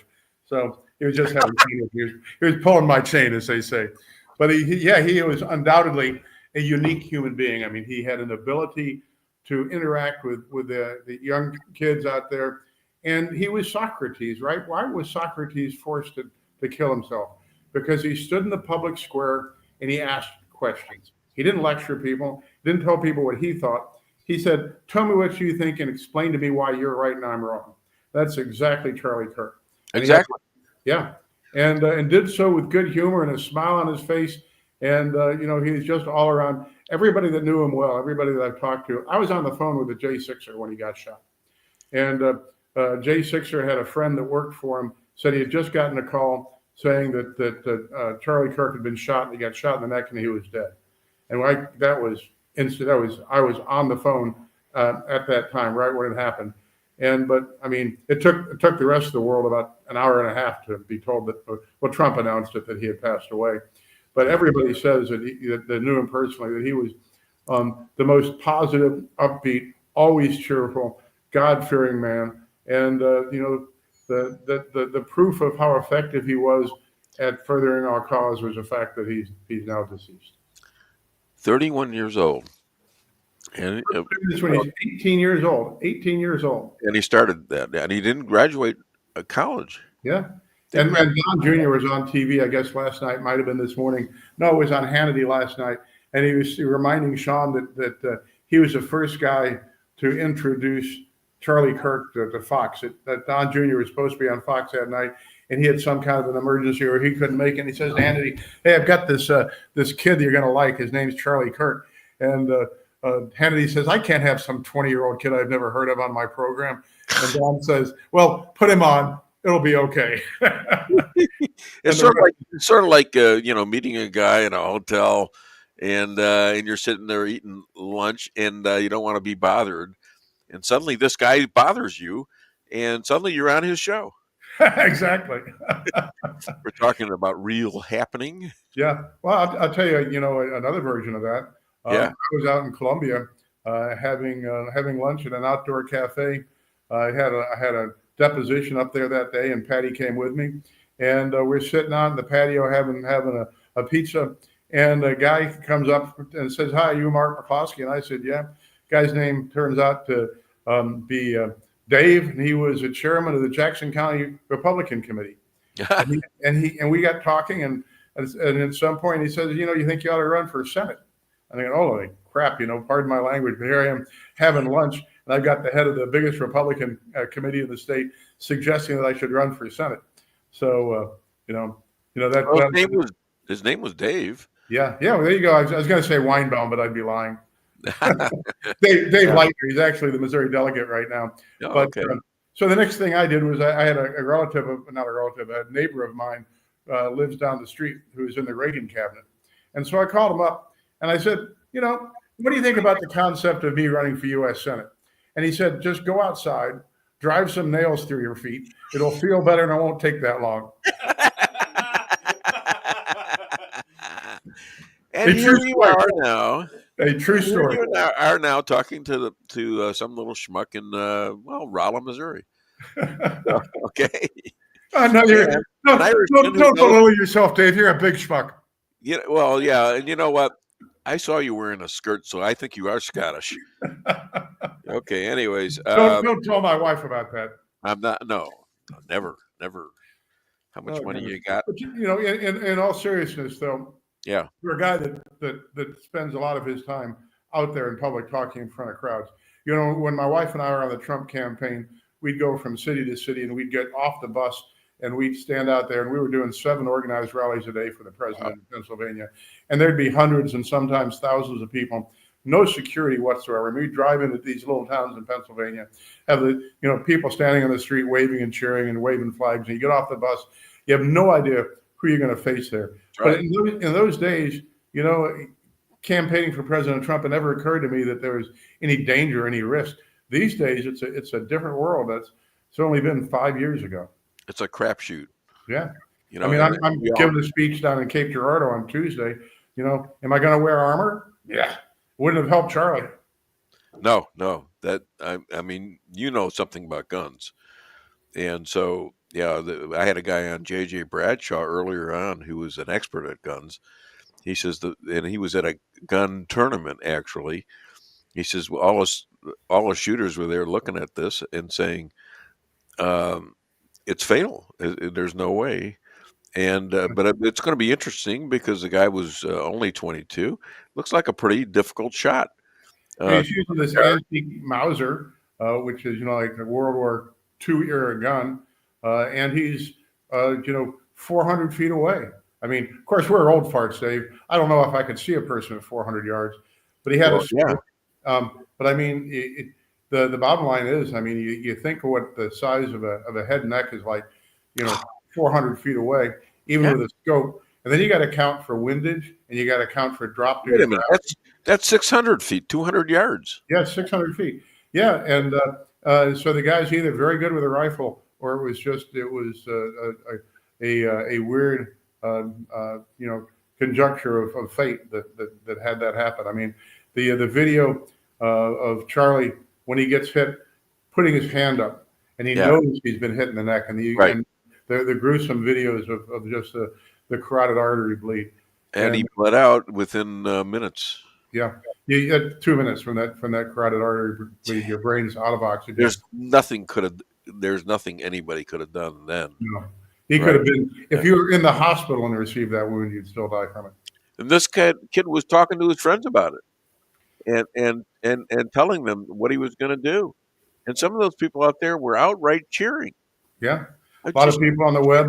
Oh, yeah. Whoa, how cool. Yeah. A lot of people in the mainstream media are cheering. I know. And one of them got fired.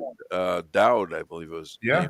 For CNN or MSNBC.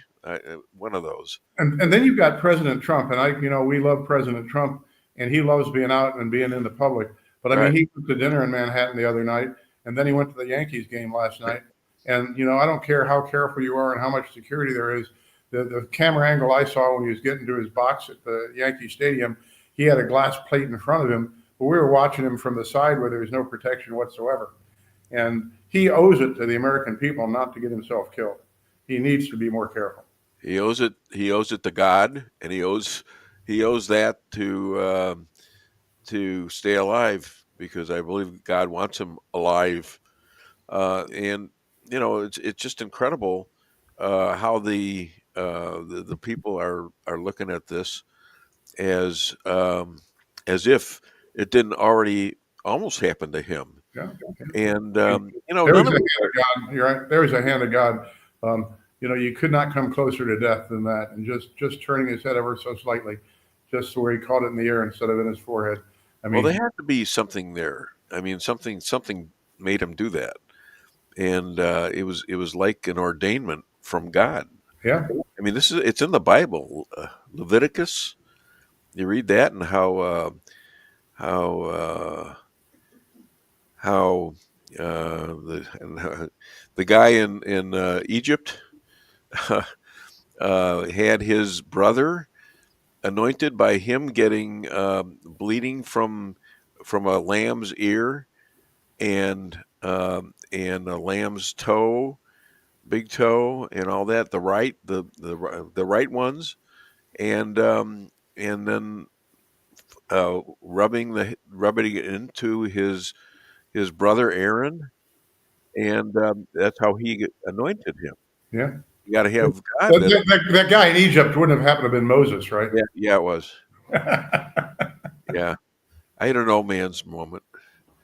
I'm an old man, not a youngster like you. Oh yeah. So, anyways,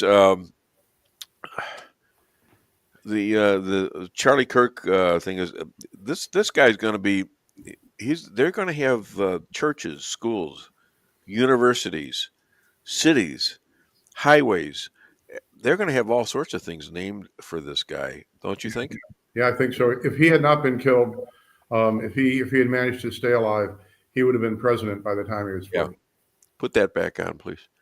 From Patricia again, another update. Tyler drove his car to the site and then drove back to Washington County, I guess it was, there in Utah. His dad gave the info to a friend, and they together went to the authorities. Very interesting. He changed clothing on the roof.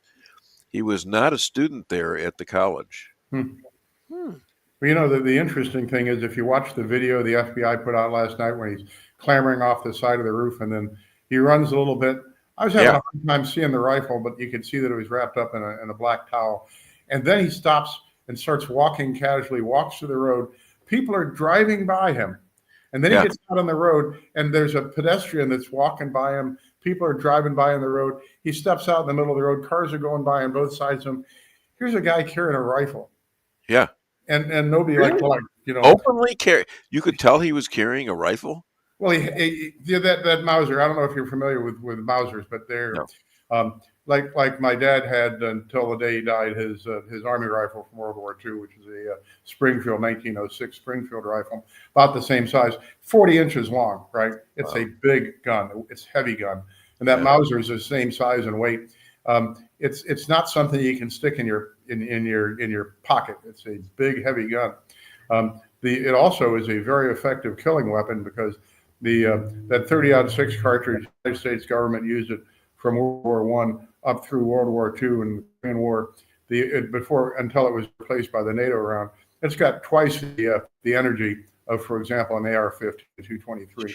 It's a formidable weapon, and it's hard to be shot with that gun and not die from it.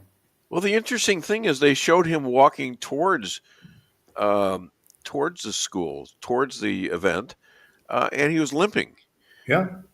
Now was that because do you break these things apart and then put them back together? I don't think that I've not seen the rifle it used, but I'd be very surprised if it was collapsible. And by the way, I put a Mauser is between 37 and 42 inches long, depending on which model it was.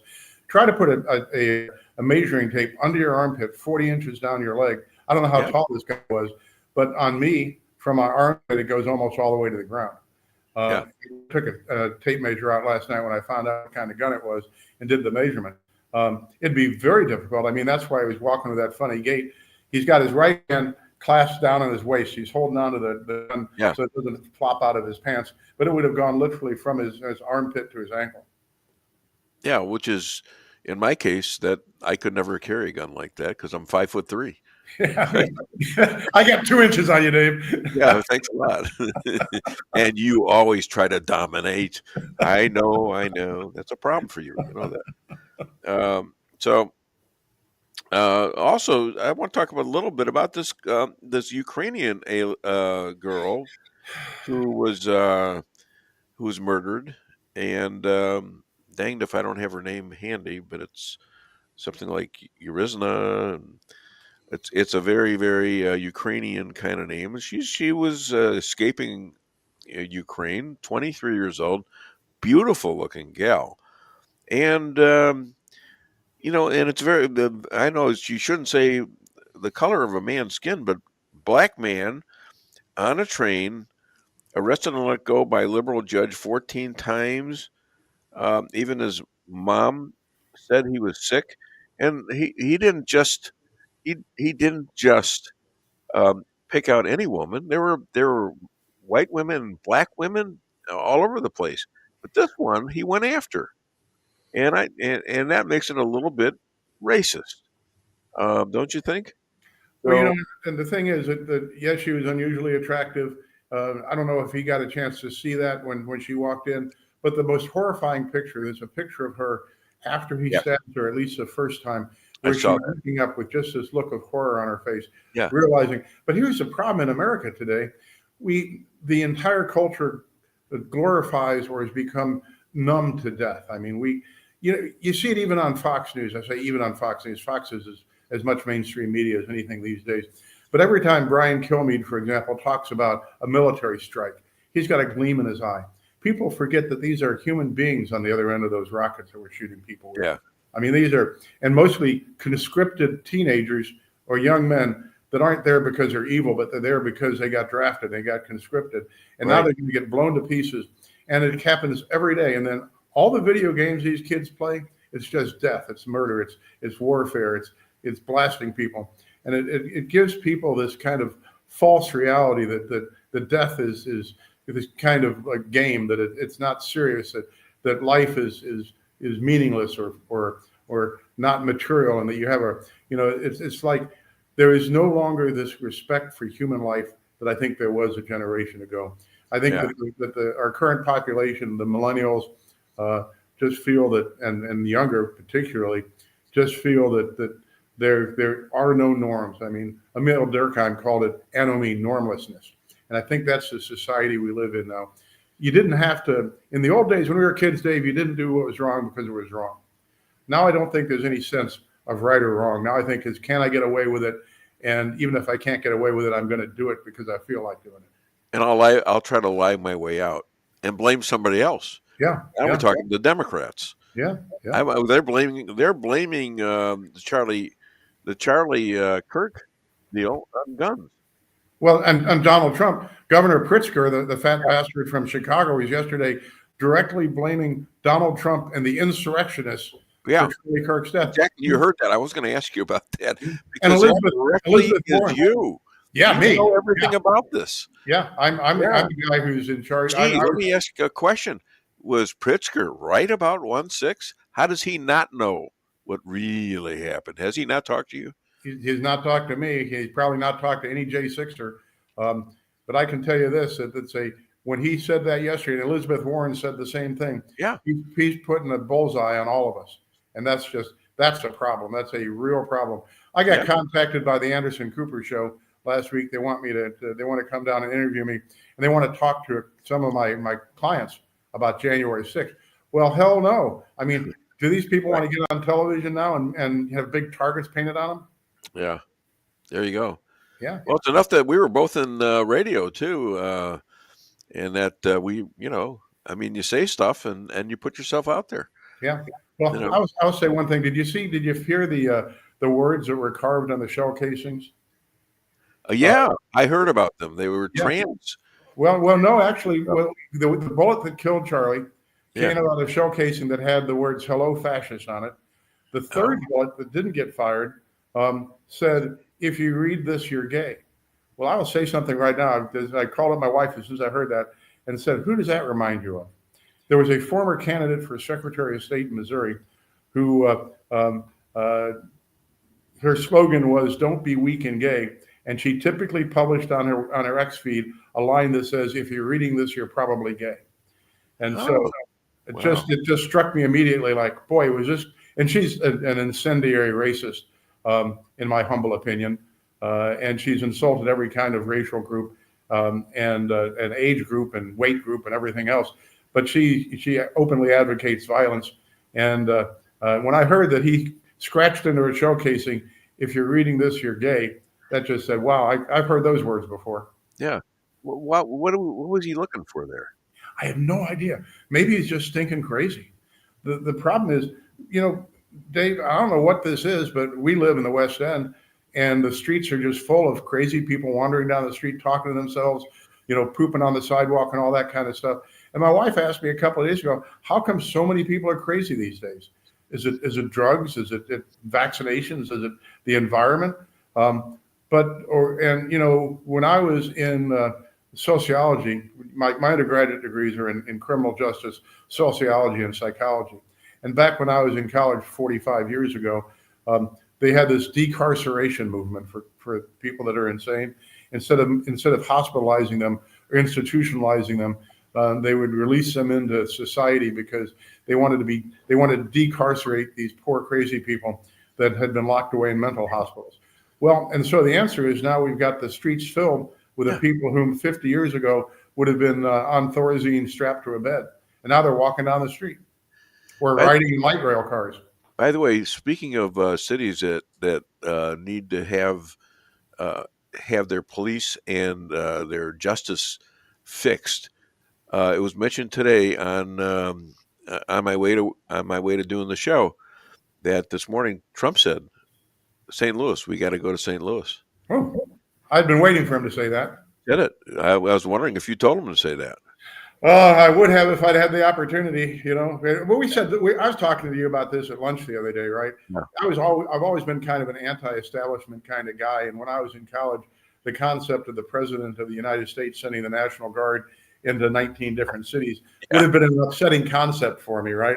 The difference is I trust this guy, and I don't think he's trying to take over the country by military. I think he's trying to save our rear ends from a society that's gone crazy, and I thank him for it.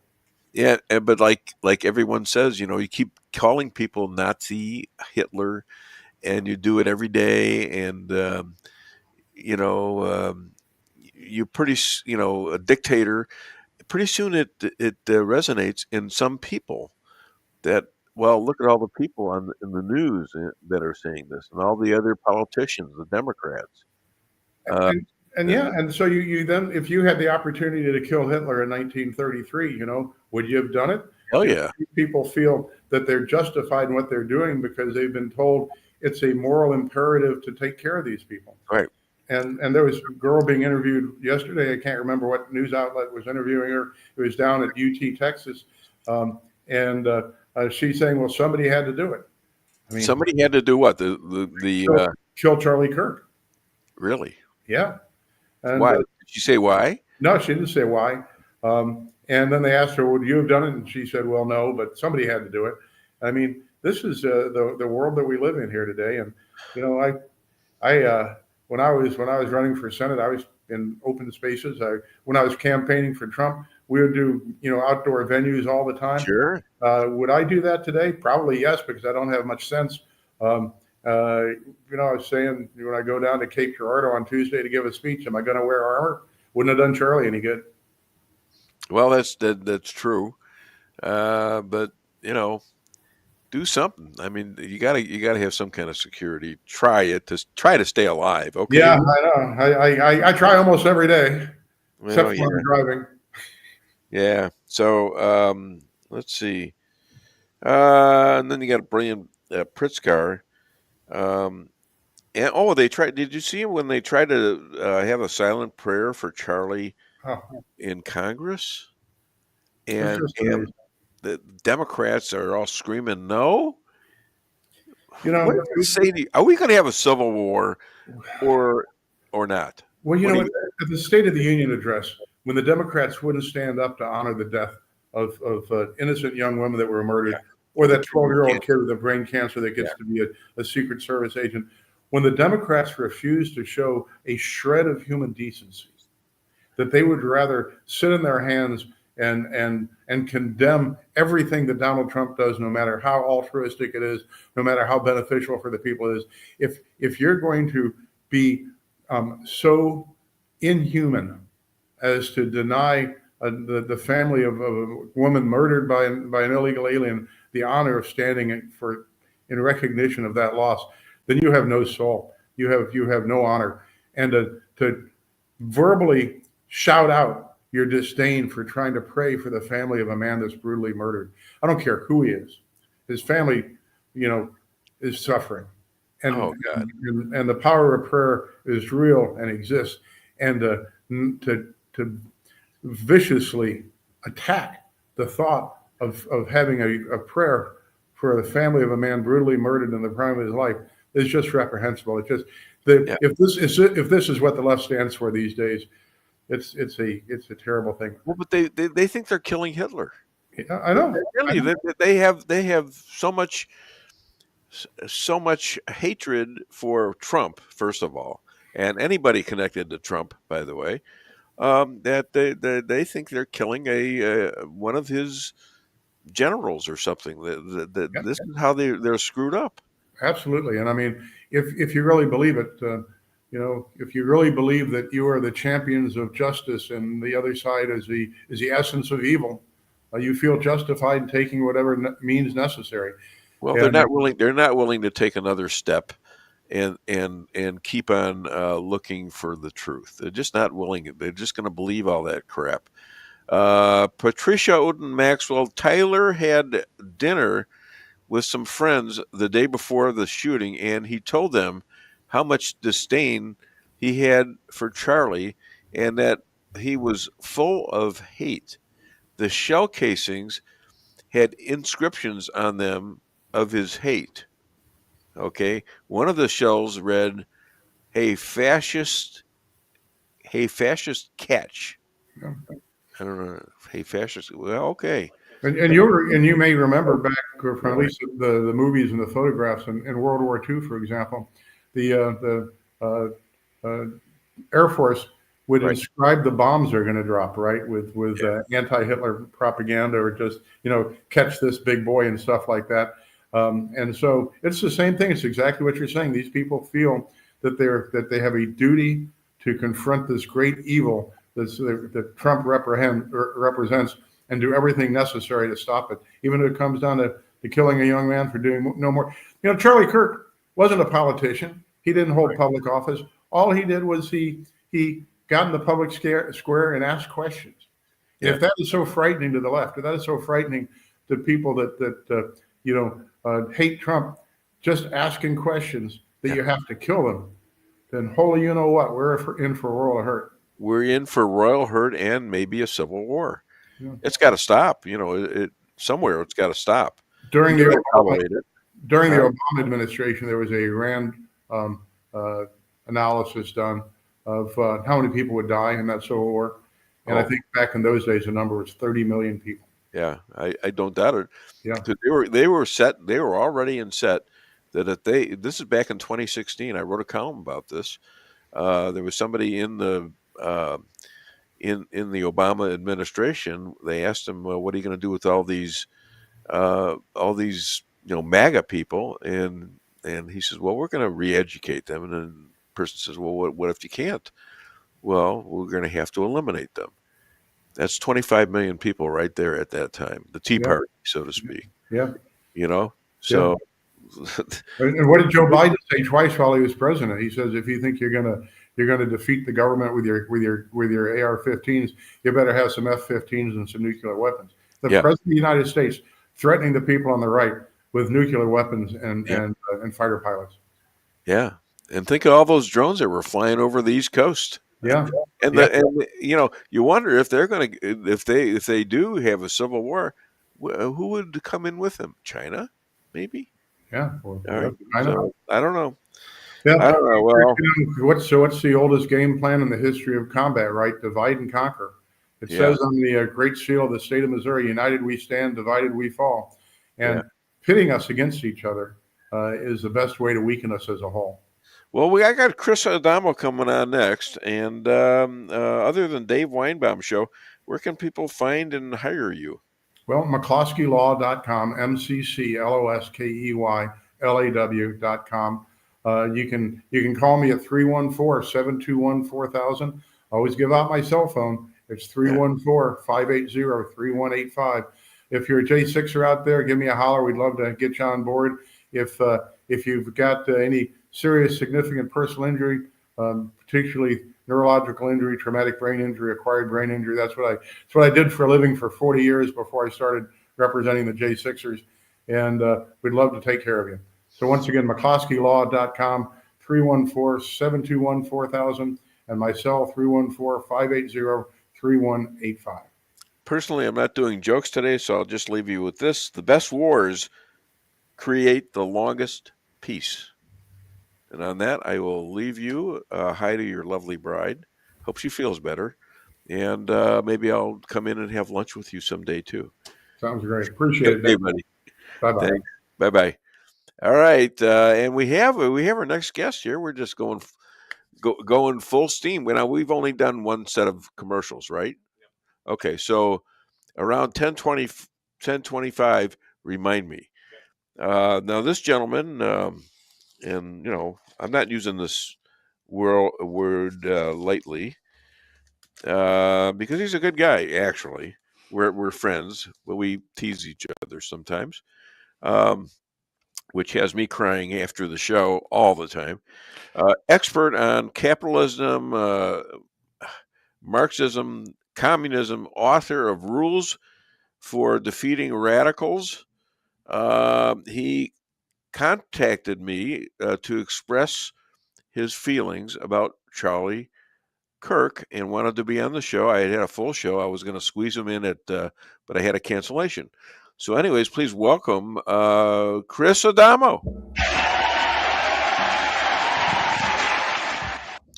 So we've got the news about the criminal, right? The killer. Yeah, I just heard that they've got him in custody. Apparently, what I heard is he confessed to his father, and his father turned him in. His father and the father's friend is the latest I had on it. Okay. Yeah, he's 22 years old. He didn't go to that college, and I'd like to know, how he learned how to. First of all, that's a big gun he had. It's a World War II gun, and he was a pretty good shooter. That's a 600-foot shot. Yeah.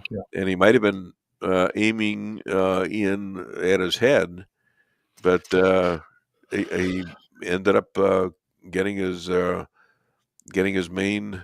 What is that? What do they call that? Carotid artery. Carotid artery, and bled out in a couple of minutes. Yeah. So your book resonates in how radicals fight. It's right up your alley. Please explain. Well, excuse me. I'm a little hoarse, a little dry in the throat today. Okay. Hope you'll be patient with me. Drink yeah, water. and I seriously Put the booze down. Drink water. I will do that. He's drinking booze. I love the banter, Dave, that we normally have. I love the banter, and yet I heard when you just signed off with Mark there a minute ago, it's no jokes today. We're at a time like no other in American history. I tell you, I can see a dire future coming. And I say this, we have two huge events. They are related, but they're distinctly different. And the second one, by all means, is actually the more noteworthy. And this is going to sound kind of crazy when I say this, but the Charlie Kirk murder is actually not the biggest event we're facing right now. It's what we've seen from the left since that time. Oh, yeah. Okay. Yes. You understand me. You got to say that very carefully, because people go, where are you going with this? But the truth is that if Charlie Kirk had been, if he had been, his car blew a tire and flipped over in a ditch and he died, that would not have been the same thing. Okay. Right. But he'd be gone. Okay. So it's a huge, huge loss to the country that he's gone. But what you have seen in the last 48 hours, you have seen an open manifestation of the absolute evil and depravity that not just the man who shot him. I mean, that was one person. And we don't know yet. He may have acted alone. He may have acted in concert with others. But what you have seen is this massive madness for the American left celebrating this event. What they're celebrating is not just the death of Charlie Kirk, but their belief in the death of you and me and every other American that they think they can now silence for speaking out. Okay, it's been ghoulish the way these people have celebrated this. What is it that Charlie Kirk did? He never intimidated anybody. He never bullied anybody. He never harassed anybody. What he did was he spoke the truth, and it was a truth that set a lot of these indoctrinated little college brats free from their indoctrination, right. and they could start seeing the truth. That's what the left hates about him. And And he I always showed them point how they were being twisted by the professors by exactly. using his own sources that they refuse to teach these kids. Exactly. And this is why the real reason the left hates him is because he spoke the truth. I'll be honest with you. I did try at one point, and it's an uphill battle trying to get some of these big organizations like Turning Point USA. I tried. I sent a few copies of my book. They really liked it. I said, this needs to go out to college kids before they go to college, so they can understand the manipulations they're going to face. Okay. And I haven't had much success with that. You know, maybe I'd be a target too if I did. But the point is that what they hate, they claim that you're the bigot, you're the racist, you're the homophobe, whatever. No, what they hate is when you speak the truth, because they operate under lies, because Marxism itself was a lie. It can only be advanced through lies. And so its biggest enemy is the truth.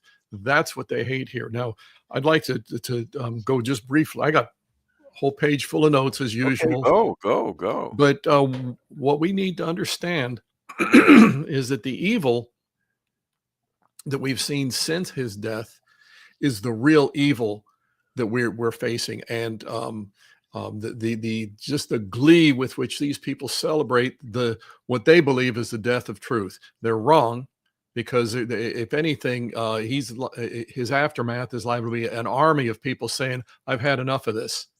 Okay. Well, let me just say this. They equate him as a Nazi, as a Hitler, and they feel justified in that, even though they haven't. They're just listening to the mainstream media, and you'll get that out of them. Oh yeah, absolutely. And now they get it out of their professors too. That kind of locks it in.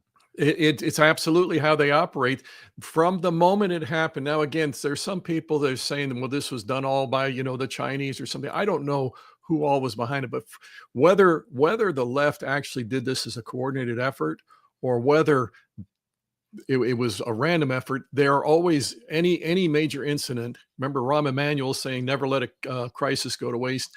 Any major incident, they are ready to jump on it, manipulate it, and use it for political advantage. And the first thing that you heard, we knew was coming. The first thing is, it was the guns. It was the guns. Okay. This is typical, but there's several other things going on here. Excuse me. All right. And I really want to delve into them. It's critically important that we understand these things. The Democrat politicians they're all grandstanding. Well, we condemn the killing, but, and then they go off into either it's the guns, or the big one that they've really been pushing, and it's actually been working on some rhinos, is we all need to tone down the rhetoric and meet in the middle. Okay. Leftists do that. And I can tell you two people right now, Thomas Massey, senator from Kentucky. He's undermined President Trump several times. And then Katie Britt, the senator from Alabama. Republicans, total rhinos. They jumped right onto this bandwagon of let's tone down the rhetoric. Okay. Now, when leftists say let's tone down the rhetoric, here's what they mean. They mean you and I need to shut up. Yeah. They're going to move even further left. And then if we try to meet them in the middle, we have to move that much further to find the middle. Okay, because they define where they're at. Until we agree that we're going to go along with their program. Exactly. Until then, you're the hate monger, you're the bigot, you're the homophobe. Right. They don't tone down the rhetoric one bit, and we try to find common ground from them. Now, I've heard several people coming out and saying, I mean, spokespeople on our side coming out and saying there is no common ground with these people, and that's the absolute truth. Yeah. When you saw the celebrations, you saw what these people actually believe about you and me speaking the truth. Okay. The politicians, the Chuck Schumers and everybody like that, Barack Obama, we condemn the killing, but we need to tone down the rhetoric. The only Democrat that you can believe actually condemns the killing, the only Democrat you can believe is the Democrat who not only decries the murder, but decries all of his fellow Democrats that are celebrating. And not one Democrat in public office has done that. What's his name? No, I think the guy in Pennsylvania has done that. Oh, you're talking about Fetterman? Fetterman. Yeah, if anybody, okay, I didn't know about him. If anybody, I think he tries hard enough. He tries to be honest, and that makes him. He's not a Democrat in good standing, because he does.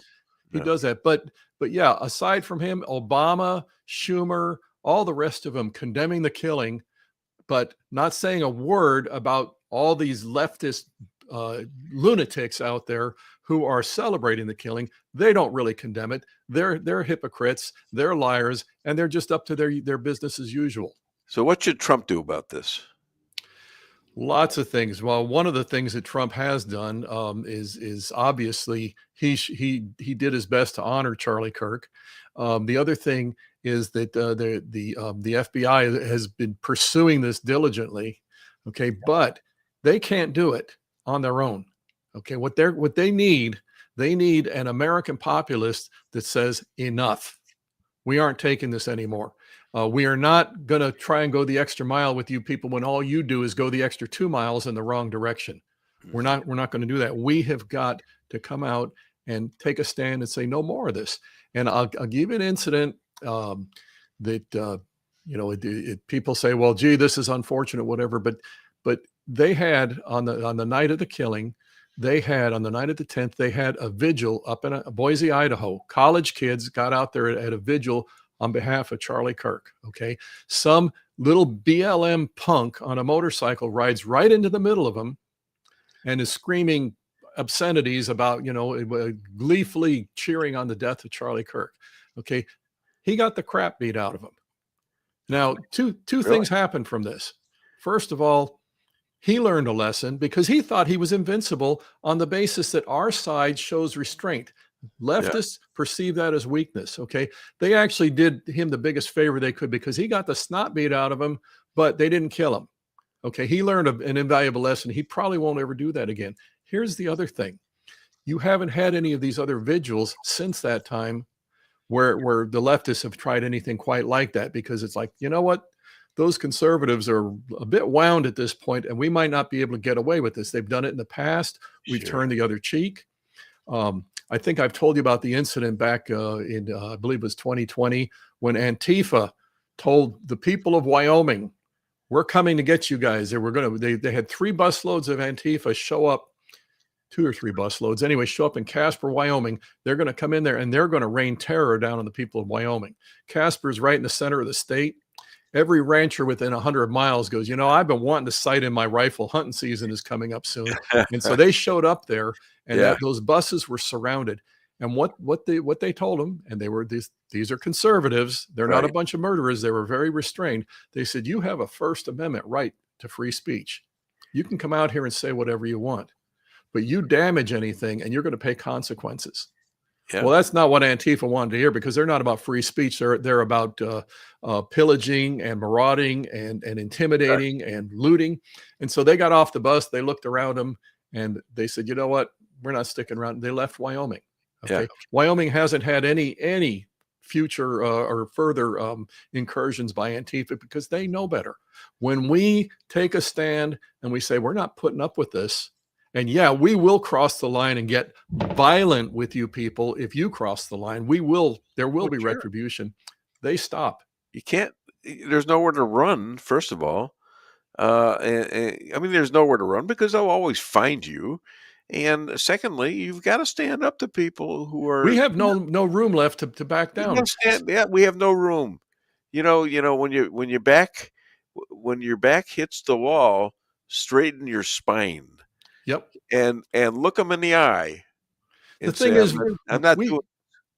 You're done. We spent far too much time backing up when we shouldn't have. We should have drawn the line on this stuff. I'll tell you when we should have drawn the line. There was, again, probably 2018, 2019. I'd have to look up the date, but there was an incident in Berkeley, California, I believe it was. Now, you've heard me say in the past, I said the Holocaust did not become inevitable on the day that the gas chamber started operating. It became inevitable on the day that the first Nazi threw a rock through the window of a Jewish business, and nothing happened. Okay. Right. So back in California, it was I believe it was Berkeley, where they had Antifa protests or something. Yeah. And there were protests and counter protests. A Berkeley professor, which means he's on the public dole, people of California paying for him, he attacked the opposition with it was a bicycle lock inside of a sock, and he assaulted people with this and caused a bunch of injury because it turns into like a bludgeon when you do that. He did that, and he got let off with some sort of token community service because the judge was just as corrupt. Okay, Yeah. the minute that happens, that sends a signal to every other leftist out there. Yep. You can go do this with no consequences. Or more, absolutely. Well, it's time. It seems to be time. This has to stop, and you're exactly right. So I think I don't know how we avoid this. It sounds like a civil war coming. I've had other people say, "Well, this Charlie Kirk you're going to have thousands of people who were silent before now go out and do the same thing as Charlie did, and somehow convince the whole world that this is because they did actually." Charlie did had a lot to do with Trump winning the last election. Oh, sure. He affected the young college kids. Yeah. The thing about a fraudulent salesman is once he is exposed, he can never put the mask back on. Okay, once these kids learn that this is the manipulation that you've been subject to, which is why you've believed that socialism is good and here's what's wrong with it, or that abortion is just getting rid of an unwanted fetus and yet it's a real baby, or the other things that Charlie Kirk taught these people. Once you learn that, once you take the mask off of that liar, he can't be trusted. I know he can't be trusted. He can't put that mask back on. And this is again what the left hated about him. But that's what happens when he talks common sense to the people and they change their mind. They hate that. Oh yeah, they don't admire that. They want him dead even worse because he's making good grounds on what God wants him to do. Yes, absolutely, he did. They're godless. And they are godless. And as a matter of fact, there's one other incident. Well, I got, like I said, a whole page of things I'd like to discuss here. But you remember Stephen King, the author, Cujo, and those other twisted things that he did. He put up a post that said that Charlie Kirk wanted to see homosexuals stoned to death. Okay, and this was out there. Well, it came out that they have Charlie Kirk talking about how what he wants to do is reach these people with the truth just like anyone else, and he's compassionate towards them, and he was kind-hearted towards them and everything. Okay, so Stephen King puts up an apology, and it was a fake apology because it was, okay, I got that wrong. Sorry, everybody. Let's just forget it. And my answer to him is no. Your apology doesn't count because what he was doing when he put up the first accusation, his goal was to justify the killing. Charlie Kirk deserved this because of what he said. Now, if your goal is to do that, you have to come out and absolutely repent of having that as your purpose in the first place. Not saying, okay, well, yeah, I still hate the guy and everything, but this particular one I got wrong, so we'll go find something else. Yeah, that's not an apology. Right. I agree. So anyways, oh man, this is tough. What else you got? What else do I have? Yeah. Okay. I want to talk about the CNN, the MSNBC, and how they kicked off. Talk about this evil ideology of the left that's now been fully unmasked. Yeah. Somebody got fired. His name was Dowd, D-O-W-D. Right, Matthew Dowd, and good for MSNBC, but he's been saying things just as despicable, just as inflammatory for how long, and they never fired him. Okay, this is not about free speech. This is about does MSNBC really have credibility as far as presenting news, or did they have to do this and he's the scapegoat, and now they're going to, it was damage control. Now they're going to claim that, yeah, we got rid of the bad guy. No, he wasn't the only one. And that was not the only lie that they ever told. CNN since then has been, and this is typical, they've been worried about backlash because there might be threats and things like this. Okay, now let's go back to yesterday, the 24th anniversary of 9/11. And in the aftermath of 9/11, there was this massive upswing in American patriotism. And the leftist media had to jump on it and tamp it down as quickly as they could. And one of the things that they started pushing was Islamophobia. That's probably when the word got invented, Islamophobia. Or the Jews did it. There was there's like that. And it was the Jews that did this. Yeah, I'm dealing with that even now. Man, I'm standing face to face with a big black guy. He says, "You Jews did this." Yeah. I told him, kiss an area where you don't want to. Somehow we got to cover for the Muslims.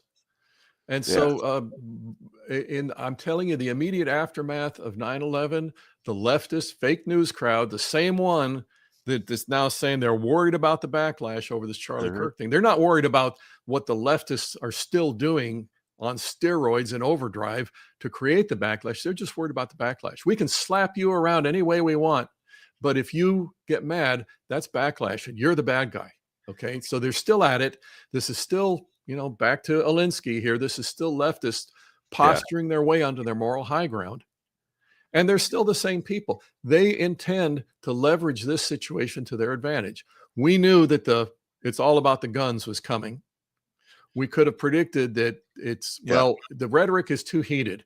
Dave, it's your fault. It's my fault because we're too strident about this. We need to tone it down, and they'll tone it down too. You and me both agree that you're not going to talk us down.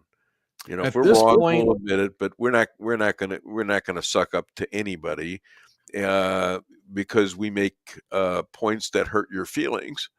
It's too bad. Okay, it happened. So now you've done that all along, and I have too. But but again, I go back to Thomas Massey and Katie Britt, those senators. Sure enough, there's the rhinos. Hey, there's a good-looking leftist bandwagon we can jump on and say that we've broadened our base and we've reached out and we're the nice guys. Oh yeah, we're not the mean people they say we are. Watch us jump through hoops for the left to prove that we're the nice guys. Did you see what Joe Scarborough said on Morning Joe? I did not, but I'm before even knowing what he said, I'm appalled by it.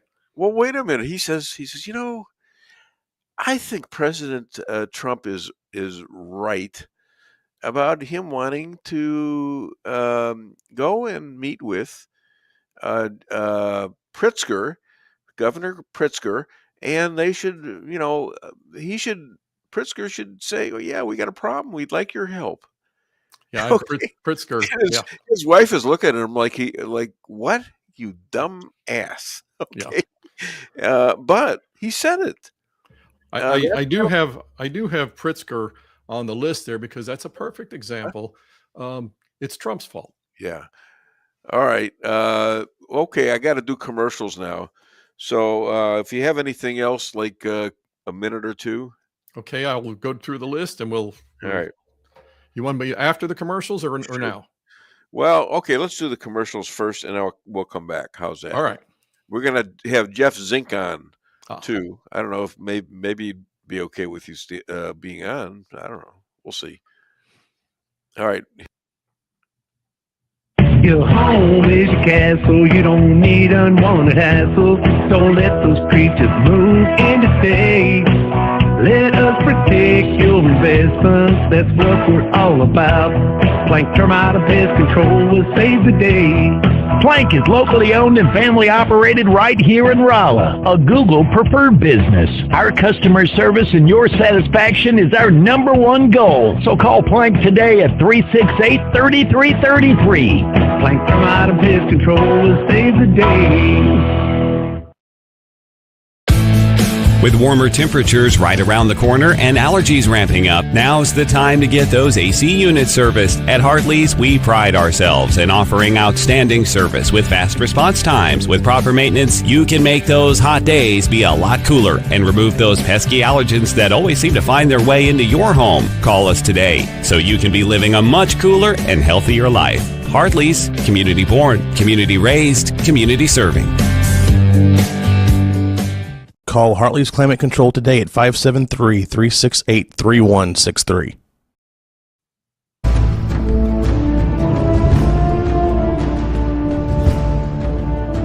Never be too coy to tell your friends and family about koi sushi and hibachi.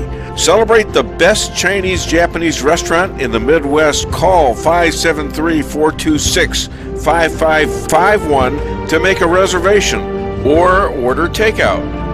Locally owned, 1808 North Bishop, Rolla, Missouri.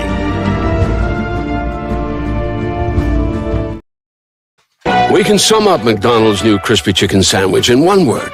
Crispy, but also juicy and tender. Okay, it's crispy, juicy, tender, all one word. But then, also pickle. Oh, and potato bun, which is two words. Okay, we can't sum up our new crispy chicken sandwich in one word, so you'll just have to try it to understand it.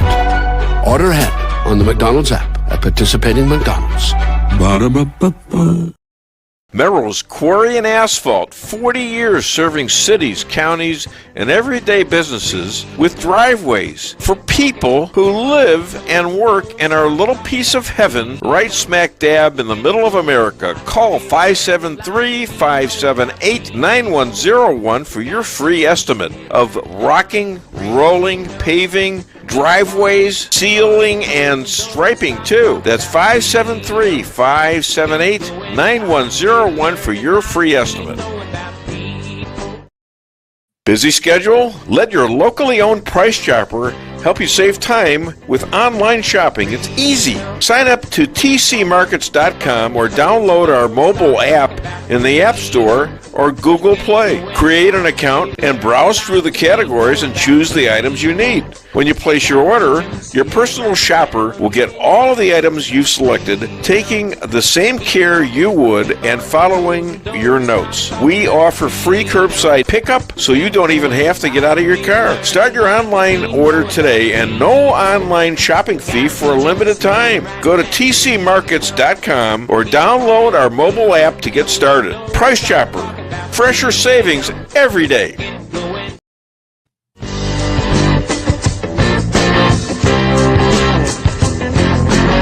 ACAR Real Estate, where experience matters. 532 million sold since 2003, the #1 sales volume in Phelps County.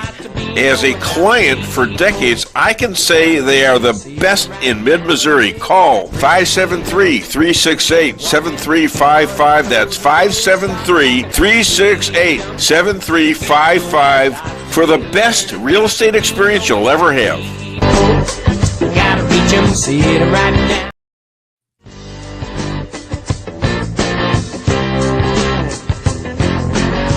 Insurance going up like crazy? Daniel and Henry Insurance is one of the largest private insurance companies in the world. Richard Boyette, 314-444-5011. He's my guy at Daniel and Henry for 10 years. Business or personal, call Richard at 314-444-5011. He's the best. Maybe it's for a kitchen you've always wanted. Maybe it's just to have a little extra room. Whatever the reason you're considering a new home loan, it's good to know that Town & Country Bank will guide you in the right direction. Our experienced local lenders are here to help you with a new home construction, remodeling projects, and fixed and adjustable rate home loans. You can even start the process online by clicking Online Mortgage Center at tcbanks.com. Smart, friendly solutions. Town & Country Bank. Member FDIC, Equal Housing Lender. You know, we're back with Chris Adamo, and you know they killed Charlie. You couldn't beat him, you couldn't outsmart him. They were cowards and bullies. He had generational talent. Stole him from his family. You just created a new generation of Charlie Kirks, thousands, maybe millions. In fact, that was Let's hope and pray. Your page. Okay, by a minister. What do you think of that? Let's hope and pray that happens, because the goal, again, of the left is to deride, mock, and intimidate. Typical Alinsky. Again, this is how they do it. There's no conscience in these people. I want to give you, though, a contrast. I want to part with this. Remember back to the whole George Floyd thing. Now, I'm sure you've even shown it, this famous picture of Nancy Pelosi and all these Democrats taking a knee in Yes. honor of George Floyd. Okay, now the whole taking a Honor knee of thing. George Floyd, yes. Yep, and he was a felon. He was a brutal felon.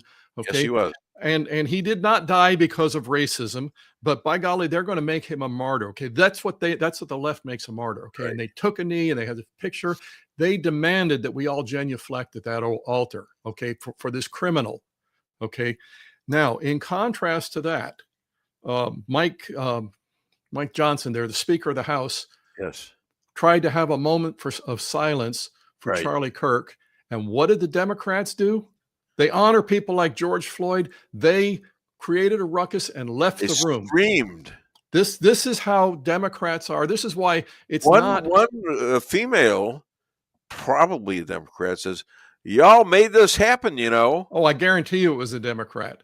Yeah. Okay, so this is not just that shooter on the roof. This is the entire leftist Democrat political machine. They are all in it. The only ones you mentioned, Fetterman. Okay, I'll give him leeway on that. But the rest of them have proven that they do not condemn these actions. They actually kind of look aside, kind of wink and nod at them, and then they get up and make some platitude about we've all got to come together as a means of getting you and me to shut up. So this is all they are. This is what we're facing. Exactly right. Go ahead. So, the question is, will this create more Charlie Kirks? Well, it's already been announced one that Ben Shapiro is now going to go on college campuses and continue what Charlie was doing before all this happened this week. I think back to the RNC and the immortal Hulk Hogan before he passed recently. Yeah. He was there and he started speaking. He said, "I've always been conservative, but I was quiet until they tried to kill Trump." Yeah. And I said, it's time to fight. It's time to not be quiet anymore. And I think that this is going to have the same type of effect on our side. At least that's what I'm hoping on. I think if you get a chance, look at a man named Nick Freitas. He's on YouTube. He's an outspoken conservative. I think he's probably going to be president one day. He's a representative from Virginia, and he has confronted. He actually has a brilliant monologue that he does, where he talked about the fact that he's confronting the Democrat Speaker of the Virginia House, and he says, "You know what? I at one time thought there was common ground with you people. There is none." Yeah. All right, listen to me. I got my next guests are there. Other than Dave Weinbaum Show, where can people find you and buy your book? Okay, it's still at Amazon. It's still absolutely needed. It's the handbook for our side to understand who leftists are, and not to try and jump on a bandwagon or grandstand, but this would be invaluable for college students to going off to college. They come out of a conservative upbringing, and then they go to college and they're thrown to the wolves. Absolutely, and you need to go back and try to sell it to these people as well. This would arm them. This would absolutely arm them. So I'm going to get out of your way and let you talk to Jeff Zink. He's always got so much good stuff to share. Victories often occur when you see no way to succeed, but refuse to give up anyway. Amen. Amen. All right. God bless you, Dave. Keep it up. God bless you too. Let's hear it for Chris Adamo. Okay, so we've got my next guests are raring to go, I'm sure. I had to mix up pages today because of all the stuff that we had. Changes. We had some changes, believe it or not. This couple I see, there's is that Stephanie? Yes, it is. Oh, that's so. And my wife just walked in. How about that? Kinesiologist, level 1 football player and basketball referee, now in his own business. Please welcome, I think from Arizona, but I'm not sure, Jeff Zink and Stephanie Zink. Good morning. Welcome to the show, both of you. Thank you very much for having me. Well, my pleasure. The pleasure's mine. I feel honored. No, the honor is mine. All right, we can do this all day, and I'll figure out something to say. So, all right. So, welcome to the darn show. Okay. So, how many more Charlie Kirks are there coming to us to preach after Charlie's murder? Is this going to create a whole generation of young people going out and risking themselves for this, or are people just going to be silenced by it? Well, I'm seeing a groundswell. I mean, I'm seeing that people are they're walking away from a lot of the liberal ideology that hasn't helped them, hasn't fulfilled them, and they're turning to Jesus. And that's what Charlie would have wanted. He would have wanted his legacy to be that he impacted so many lives that people turned to Jesus. Now, he also was very friendly with Jews as well, and Absolutely. in fact, he kept the Jewish he kept the Jewish Shabbat every Saturday. He did that Friday night to Saturday. He shut himself down, spent the day with his family. Well, and that's one of the things that we have. In fact, last Friday we were welcomed in a home and celebrated Shabbat and went through the traditional meal and really had a good time. And what ended up happening is they found out that I'm also a very strong Jewish supporter and always have been. Because whether Christians believe it or not, we are grounded and we sprout out of the Jewish faith, and we work together, and that's one of the things that we've got to do. And happy Rosh Hashanah. Yes. Thank you, appreciate it. We come from the same heritage. Yeah, we do. I mean, Jesus, he never went against the godly 10 Commandments. Never did. No. And so he lived and died as a Jew.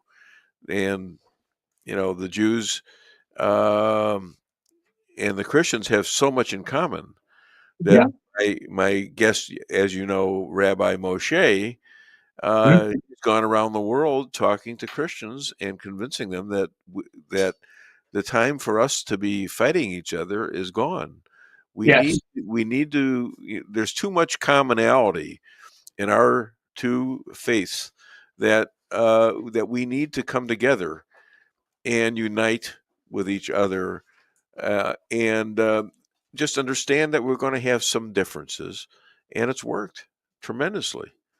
So the one thing that Charlie actually he personified so much.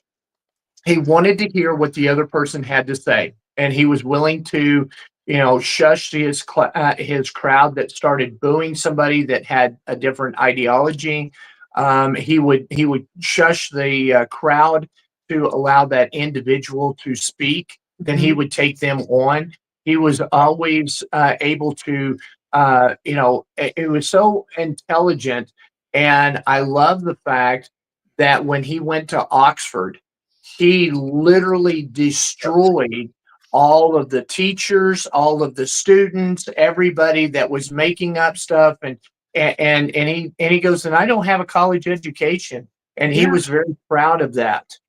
Yeah, and he kept on, and it wasn't like it wasn't like a slim victory. He was completely dominating these debates. This guy didn't graduate. I was watching stuff like this recently before this happened, before he died, and saying, "Wow, this guy's pretty darn sharp." Plus, I saw him at a CPAC when he just got started. I think it was like 2013 or something like that, or 2012. But all I know is my son called me the day he was shot, and he says, "You hear about Charlie?" I says, "Yeah." He says, he was following me as on X, and I says, "Yeah, that's funny because he was following me too." So it was pretty interesting to see that, and I just wonder what's going to happen after this. What do we do? I know that the Republican they're applauding his death. Oh yeah. Well, and one of the things we talk about a lot is we all have a First Amendment right, but your free speech has consequences. And if you're hurting people, or you're intentionally damaging somebody's reputation with your speech, there are consequences for that. And I'm very sorry that people think that it's okay to celebrate a fellow human being's death. That's where things have gone off the rails. And this has been happening for a very long time. In 1933, knowing what I know now, would I have killed Adolf Hitler? Yeah, I would. So I don't know that. I mean, but I'd know who he was and what he did. A lot of people escaped Nazi Germany, including my family escaping from the Ukraine for the Russians. What they were doing to Jews. That's how I ended up in America, or my grandfather did. So, I don't know when. You got to know who you're fighting. You got to know what the fight is about, and you gotta know that somebody's going to do if somebody has done something already, like they did to Charlie. Well, then it becomes an issue, doesn't it? Well, how many more victims are we going to create from just this one incident? I don't know. I don't know. I just, but they're celebrating this death. The professors, Well, and the thing is, celebrating this death. if we look at history, one of the things that in 1790, when the French Revolution, the scholar was saying that the French Revolution was going to happen, and in 1793 it did. Bastille collapsed, the whole thing, and they said that, but because of the training of the students that were being taught this ideology of bloodthirst. We have, if you go back to Roman times, we had gladiators, we had colosseums, whole entire industry for the death and destruction of individuals for the sheer pleasure of other people. And the thing is that if you look at what Christ did, he was so revolutionary, and his speech was what they, would reference that's what got him killed. Well, the same thing. And this is what Charlie followed in those same footsteps, where he was a very big advocate. Because one of the things that was really interesting is that Charlie was, when people would say, well, the Jews need to be Christians and because of Christ. And he goes, whoa, hold on, wait. Hold on. You think that the New Testament is greater than the Old Testament, the Torah? Is Genesis 1:1 now less significant because of his life?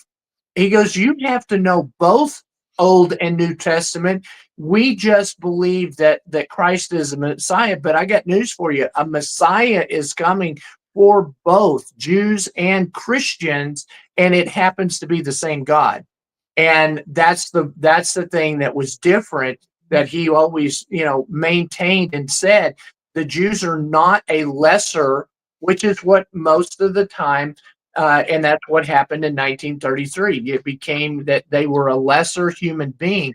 Well, so when you look at somebody lesser, then this is the ideology that happens. We were shown as rats. We were shown as animals. And they've done the same thing. Does the word irredeemable mean anything to you? Irredeemable?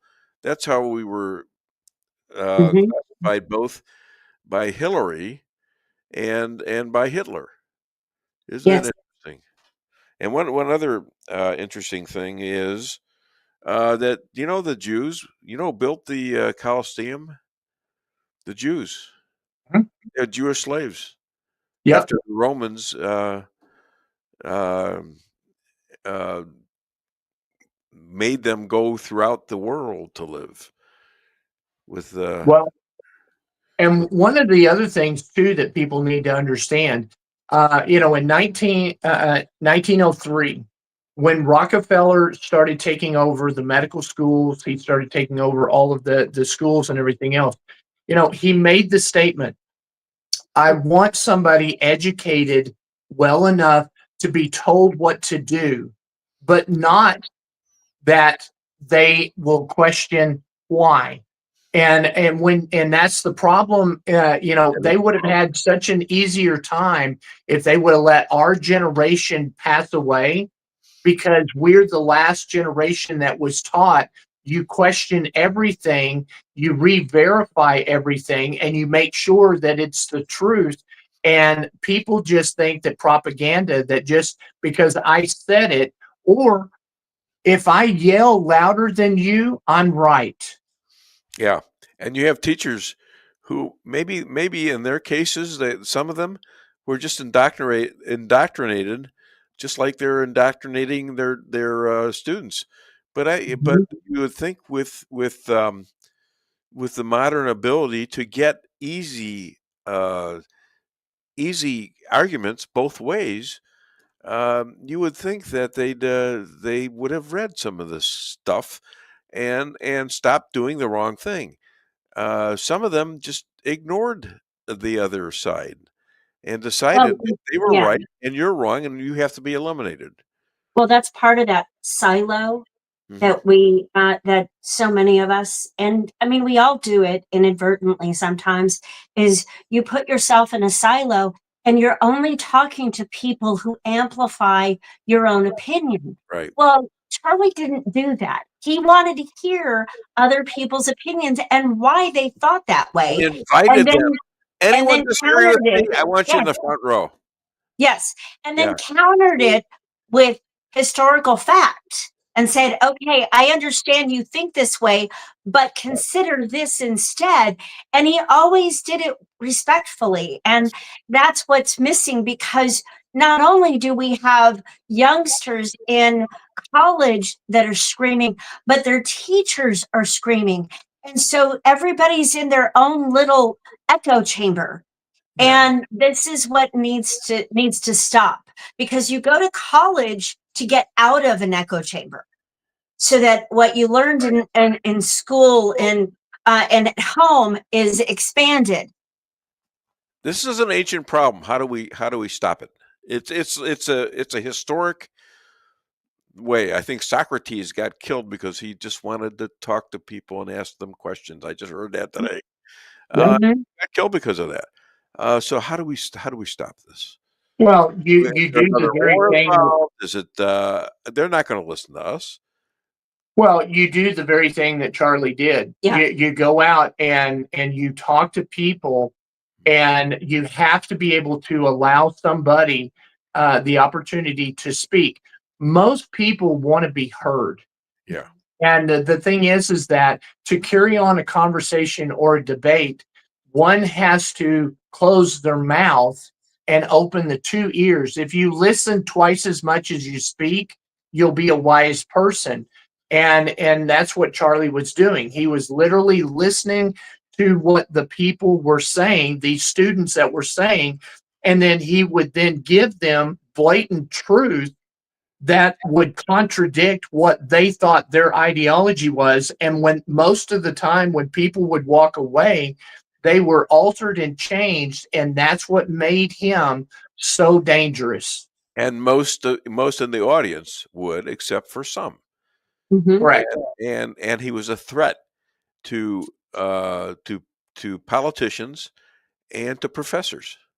Well, I think they made a big mistake in thinking that they could shut him down. And I really do think that everything he did is going to be amplified.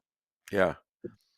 Well, the other thing that we need to look at too is the fact that if we take what he did, the example, and the great thing about it is the young Republicans here in Arizona made an announcement, and they're taking the challenge. They want to replace Charlie. They want to go out and start talking on their campuses and in the high schools and stuff, which is again not what the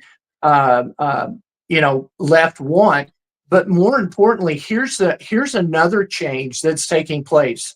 The speech, and my wife alluded to this earlier, the speech that you use, First Amendment, has consequences, and people are now getting fired for them celebrating his assassination. And that's the time that's the right step in the right direction. Start helping understand. It's a start, but it's a deep, deep problem. And we've got, we don't want a war if we don't have to. I mean, and it's going to be tough to convince a lot of people. The Democrats are set against this. They're set against doing anything other than doing what they're doing. They're happy with this. And Well, that's sad. and they always show their true colors. Yeah. And people are seeing that. It's Yeah. I was on X last night, and what I'm seeing, like I said earlier, it's like a blanket has covered our entire nation, because people are being woken up from, like, they were under a spell or something, and they're waking up and they're going, wait a second, I don't agree with this, because your diehard liberal ideology is showing its face. The enemy is showing his face through these people. Well, And it's unfortunate. I mean, it's sad that we have to reach this point, but all great movements start this way, one person at a time. Yeah, but it also is. We have some results from a couple of elections here, 2016, 2020, and the contrast. And back to this, nobody expected Donald Trump to win this. Nobody, and they thought they could get away with everything and anything. And now a lot of them are up on charges, and that's another thing that's getting them to try to get us into a civil war, because they're liable to be in jail, some of these people. I mean, you got a Barack Obama looking at possibly a taking down of a government charge, treason. Yeah. I mean, and he provided all the information that they needed to do it. So Right. so this is going to be very interesting. And and then us regular people who sort of are conservative and things like that, well, we're in a little bit of danger here. And the key is to keep on talking, and that's what Charlie did. Keep on talking, doing it like you do, and let God take care of the rest. Okay. Well, the other thing too that people need to understand, this would be so much worse, and they would be moving at lightning speed. The only thing that is preventing them is the Second Amendment. And they are very conscious. That's the reason why Nancy Pelosi came out moments after Elizabeth Warren and all of them saying that we need gun control and stuff. The gun did not kill anybody. It's the deprived person behind the weapon that kills somebody. There wasn't a call for the Ukrainian lady, for knife control and stuff. I was So just thinking about that. it's not something that people need to understand. We would be in a much worse situation if we didn't have the Second Amendment. And this is the reason why our founding fathers put it there. You have the right to have a First Amendment, and you can say what you want, but there's consequences. But when a tyrannical government like this is now getting out of control, you have the Second Amendment to protect yourself from this radical left. This is the problems that we're seeing being eclipsed at this point didn't just start. They start. I mean, if anybody remembers when Donald Trump got inaugurated in 2017, they were rioting in the streets of Washington and burning things down, breaking windows. So, Yeah. that's kind of when, as a nation, we started seeing this political violence, and yet other countries have had it for decades. Well, you go back to the '60s, and that we've had it Yeah. there. And we had it in we had it in the '30s with the market going down, and so let's switch horses here. RFK. I know we got only a couple minutes, so I'd like your reflection on the trouble he had with Congress and his appointees, and should he have opted for you? Well, the problem was I warned him about Heather and Hannah and Stephanie. Stephanie's still there, which is his chief of staff. Stephanie? Stephanie Spear. She is his chief of staff. She's a activist, and she is a Democrat and doesn't believe in anything that Trump has, and would work against anything. But what we have to do is we just have to keep praying and hoping that things keep going. He keeps doing what he's trying to do. He's gone out against the pharmaceutical companies. He's coming out against these vaccines. He's trying to do the thing there. The same is with President Trump. They're all doing what we've asked them to do and what we've asked for the appointments to do. Sergio Gore was released, and Susie Wiles needs to go, and President Trump's administration and stuff, but and she's still there. And these are products. Casey Means and Callie Means, the same thing. All of these people need to leave and get out of our federal government because they are not helping and not for the American people. So this is something that, I applaud Bobby doing what he's doing and keeping what he's doing. I just decided that we're going to go in a different direction. We're going to do this in the private sector. We're going to change things, and we're going to make this where we can get control of the medical field and the insurance, which is what I told them that we could do. And that's not something that has happened. And I think government's going to be too slow.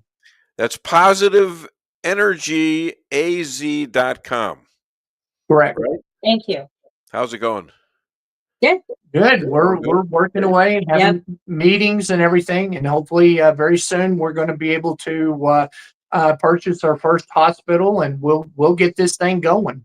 All righty. Well, I wish you the best of luck. Maybe I'll give you a call and see about personal involvement and stuff like that. I know you talked to my daughter Sarah. Is that correct? Yes. Yes. Yeah, we can. We are working with her as well as another veterans organization. Because one of the things that we can help out with is providing them a way to navigate through the medical process to ensure that they get the best care possible. Well, it's important. I wish you all the luck in the world, and I'll call you separately and ask you about questions about it. Okay. So other than Dave Weinbaum Show, where can people find both of you? Well, I always tell everybody, make sure that you go to giftsendgo.com/Ryan Zink to try to help him with his case we're trying to move forward to how's the that Supreme going? Court. Real quick, how's that going? Slowly. Yeah, I mean it's a matter of strategy. So certain things need to happen to see in what direction the strategy needs to go. But I'd like to point out that he's already been bribed to just go away. Yeah, and he refused that bribe. He said, absolutely not. This isn't so much about the J6 as about the American people and their rights. All right. Well, listen, I got to go. It's getting to be last minute of the show. Thank you so much for being guests on the Dave Weinbaum Show, and you're always welcome. Thank you. Thank you. Okay, Shabbat thank Shalom you. and Shabbat happy Shalom, my Rosh friend. Hashanah. Yes. Yes, thank you very much. I appreciate that. I Yes. did want to take a second. Lisa asked me, even though she had to leave. God. I'm going to try to put the flyer up.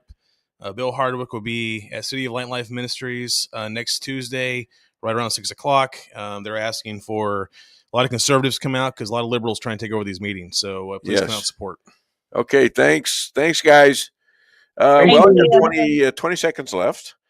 I had a thing for them. The secret to a rich life is they have more beginnings than endings. They probably didn't hear that, but okay.